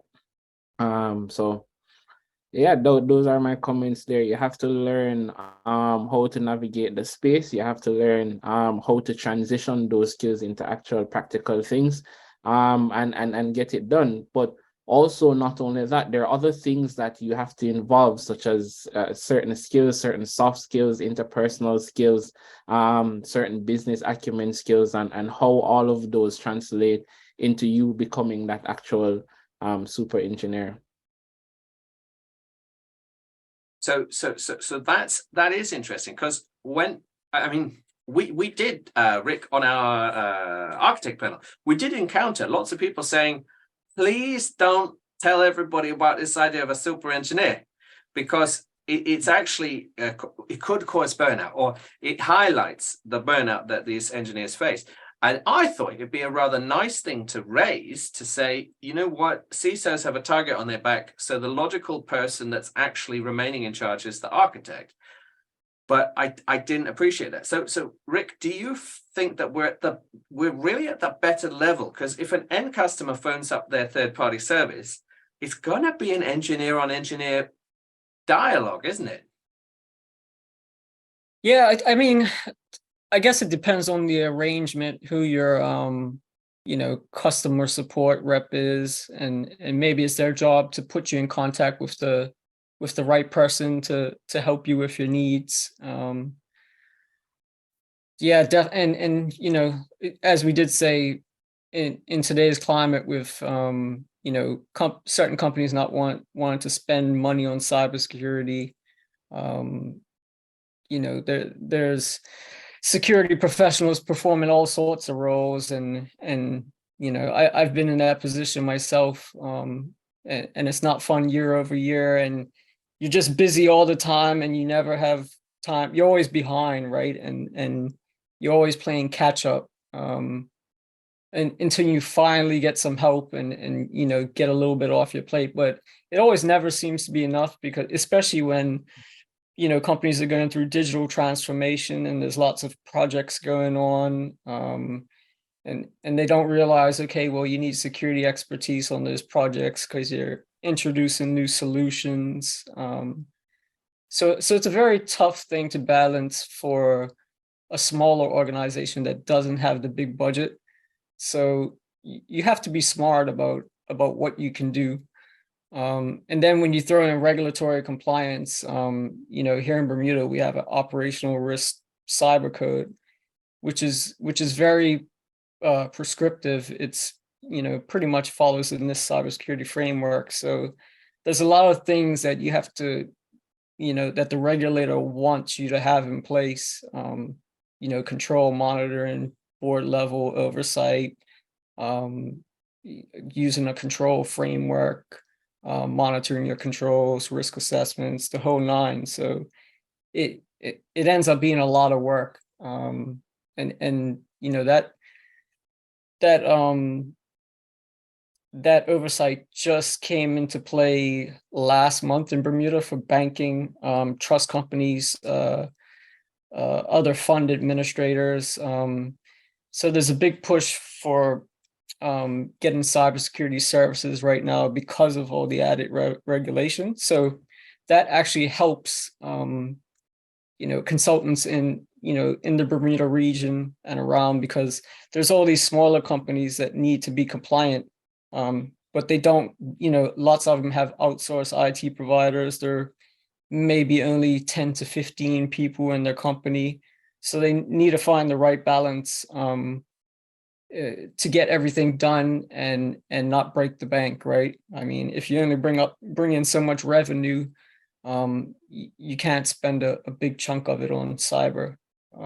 But you have to sort of look at reports and see what the percentage of your, you know, what percentage of your overall revenue you should assign to your cyber budget, and whether you should break it out from the overall IT budget for, you know, for separation and to get some more clarity. Okay. And yeah, I mean, you'd hope that they'd get unlimited budget. I mean, it's not true, but you know, it's something you'd like to do. All right, then let's go around the room and sort of like say, well, where does this leave the concept of a super engineer? Are we looking to the right thing? Is ISACA going to come up with like the super engineer badge? I don't know. But super engineer as opposed to any other profession. And you know what? As engineers go through the ranks, there's going to be skills as standard, aren't there? That today are just specialists. Rob in the audience says we're finding the IT companies that outsource their IT. Those IT companies do not have security experience except for firewall management. Again, that's why maybe a security engineer. I mean, Christopher Huss, who was on earlier from Miami, he's very strong on that, and he says, well, I've got CISSPs in my staff, which is unusual for a pure play MSP, which is now offering security services. So let's go around the room. Avril, super security engineer, yay, nay, room 101. What do we think about it? All right, so for my country, it's a yes. That's what they're going for. Yes, it's good to have it on paper, but you have to have the super to be competitive in Jamaica and better in John. So I'll say yeah. Okay, I like it. And then Omari, what do you think? Is this super engineer the glue when we look to the end customer third-party security relationship? I think it's a bit much to try to put everything on one person. I think people especially in large organizations, have the ability to focus on different expertise and different areas where they can add the most value rather than having one person or two persons trying to do everything. So the idea of a super engineer to me is the idea of a team, different persons contributing to that whole concept of securing the organization and ensuring that we have a wide coverage. At some point, even if you're super, at some point you're gonna have to sleep, you're gonna have to clock out, and then what are you gonna do? That's a good point, because super engineer as team, maybe you want a little post-quantum encryption in there, but not every day. I don't know. I'm painting a colorful picture. Odane, what about you? Are we looking at the right role for the interlocutor specifically between end customers and third parties? Yeah, we are. And I agree with Omari. We definitely, it cannot be one person, because the role of itself, when you consider a super engineer, is so diverse. If you really think about the rapid pace of how IT is moving, when you look on new and innovative technologies like blockchain, a lot of persons don't really understand what that is. Now, a lot of banks are looking to implement blockchain within their processes. So definitely, when you think about a SOC and the different aspects of what needs to happen, detecting, responding to cyber attacks, learning about machine learning, communicating with the business, all of those things come together is really a team. So when you think of the idea, I like using the term war room. When you think of what a war room is different people that are subject matter experts in their different domains that are coming together to really push an organization forward. And a lot of banks are using that terminology now, where they bring in the business analyst, they bring in the security analyst, they bring in the head of IT, they bring in marketing, and everybody come together to say, how can we make our services better, but at the same time, ensuring that IT still maintains at a certain level and things are moving how they're supposed to be moving. So ultimately, the idea of a super engineer, it does exist, but even if you have one person leading that team, ultimately, I don't think all of that knowledge base would reside in one particular person. Okay, good. We can push back on this this sort of on march of, oh, but you need this extra, and if you adjust, I think that is a good notion. You mentioned the war room. I think the war room has synergies as well with tabletop exercises, immersive learning, which is often the counterpoint to certification-based qualifications. Wargaming, Black Swan events. I could go on, but I think there's something really to that. So good. Now we are a little bit over time, but I like this, and I think this is a good place to finish on. Maybe looking towards maybe the technical leaders of tomorrow, as opposed to the strategic leaders, which we kind of started with. Not that they're not equally valid, but I think this is a nice conclusion for us today. So, Odane, Omari, Rick, and Avril, thanks for being such great panelists. I hope you've enjoyed your time, and let's give you a big virtual round of applause. All right. Thank you. Thanks Guys. everybody. Thank you for having us. Thanks for having me. Thank you. Thanks very much. I'll put you back in the audience, and I will do our final thoughts. And yes, we have had a great number joining today. In fact, during the day, it's been its most popular registration time. So if that's you, thank you for joining us. In the audience, thank you, Robert. Thank you, Saran. Thank you, Akeem. And Carlene had a nice point before. Firewall preventative measures alone, or should it be part of the part? Yeah, I think that's the conversation with Robert. So thanks for keeping it lively.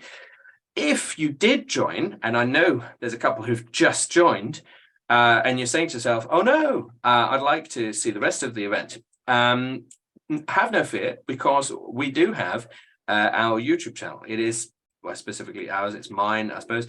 It is a labor of love, and I will put the event in its entirety. Obviously, it doesn't have that interactivity, so we can't immediately reflect on what you've said and what other people have said. But if you go there, either later today or tomorrow, we'll have this MSS Caribbean uploaded, ready and roaring to go for you. And I've just added that in our Zoom chat. If you would subscribe to our YouTube channel, you know, it'd be great. It's a labor of love, and we add fantastic sessions on a variety of topics, ranging from post-quantum encryption through to stalking, through to executive protection, and beyond. So lots and lots of topics in the security space. Absolutely, please put your LinkedIn handles in our chat here, but do select everyone so that everyone can see it. Because we would love for you to make friends. You're at an event. We would like for you to feel welcome. What would happen at an in-person event? You'd come away with some new contacts. That is no different here. If you would like in person to see us and the rest of the community, on the 11th of May in Alexandria, Virginia, we are going to be having our next in-person forum. We have on the 17th and 16th of August our yearly Phoenix Forum in person. Of course, you're very welcome here in the UK. We've got lots of nice things going on, but I just thought maybe geographically, but to be fair, Phoenix and London for most people in the Caribbean is probably equidistant. So you're very, very welcome at our next event. Well,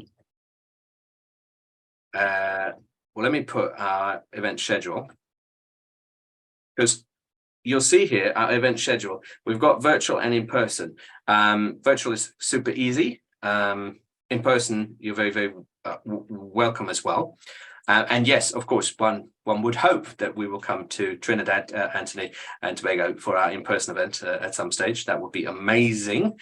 Please, yes, specifically reach out to Anthony Payson, who is starting the Charter ISC Squared chapter for the region. So that would be lovely if this helps being a generous for his project and the community. Please reach out, make a post, maybe a few screenshots. Anyone can screenshot me doing, I was going to do a funny pose or something, but do a screenshot. And if you would, please use the hashtag MSS Caribbean, and that way we can find what you've put, and we can, you know, promote and cross-pollinate everything that we've been doing this fine day.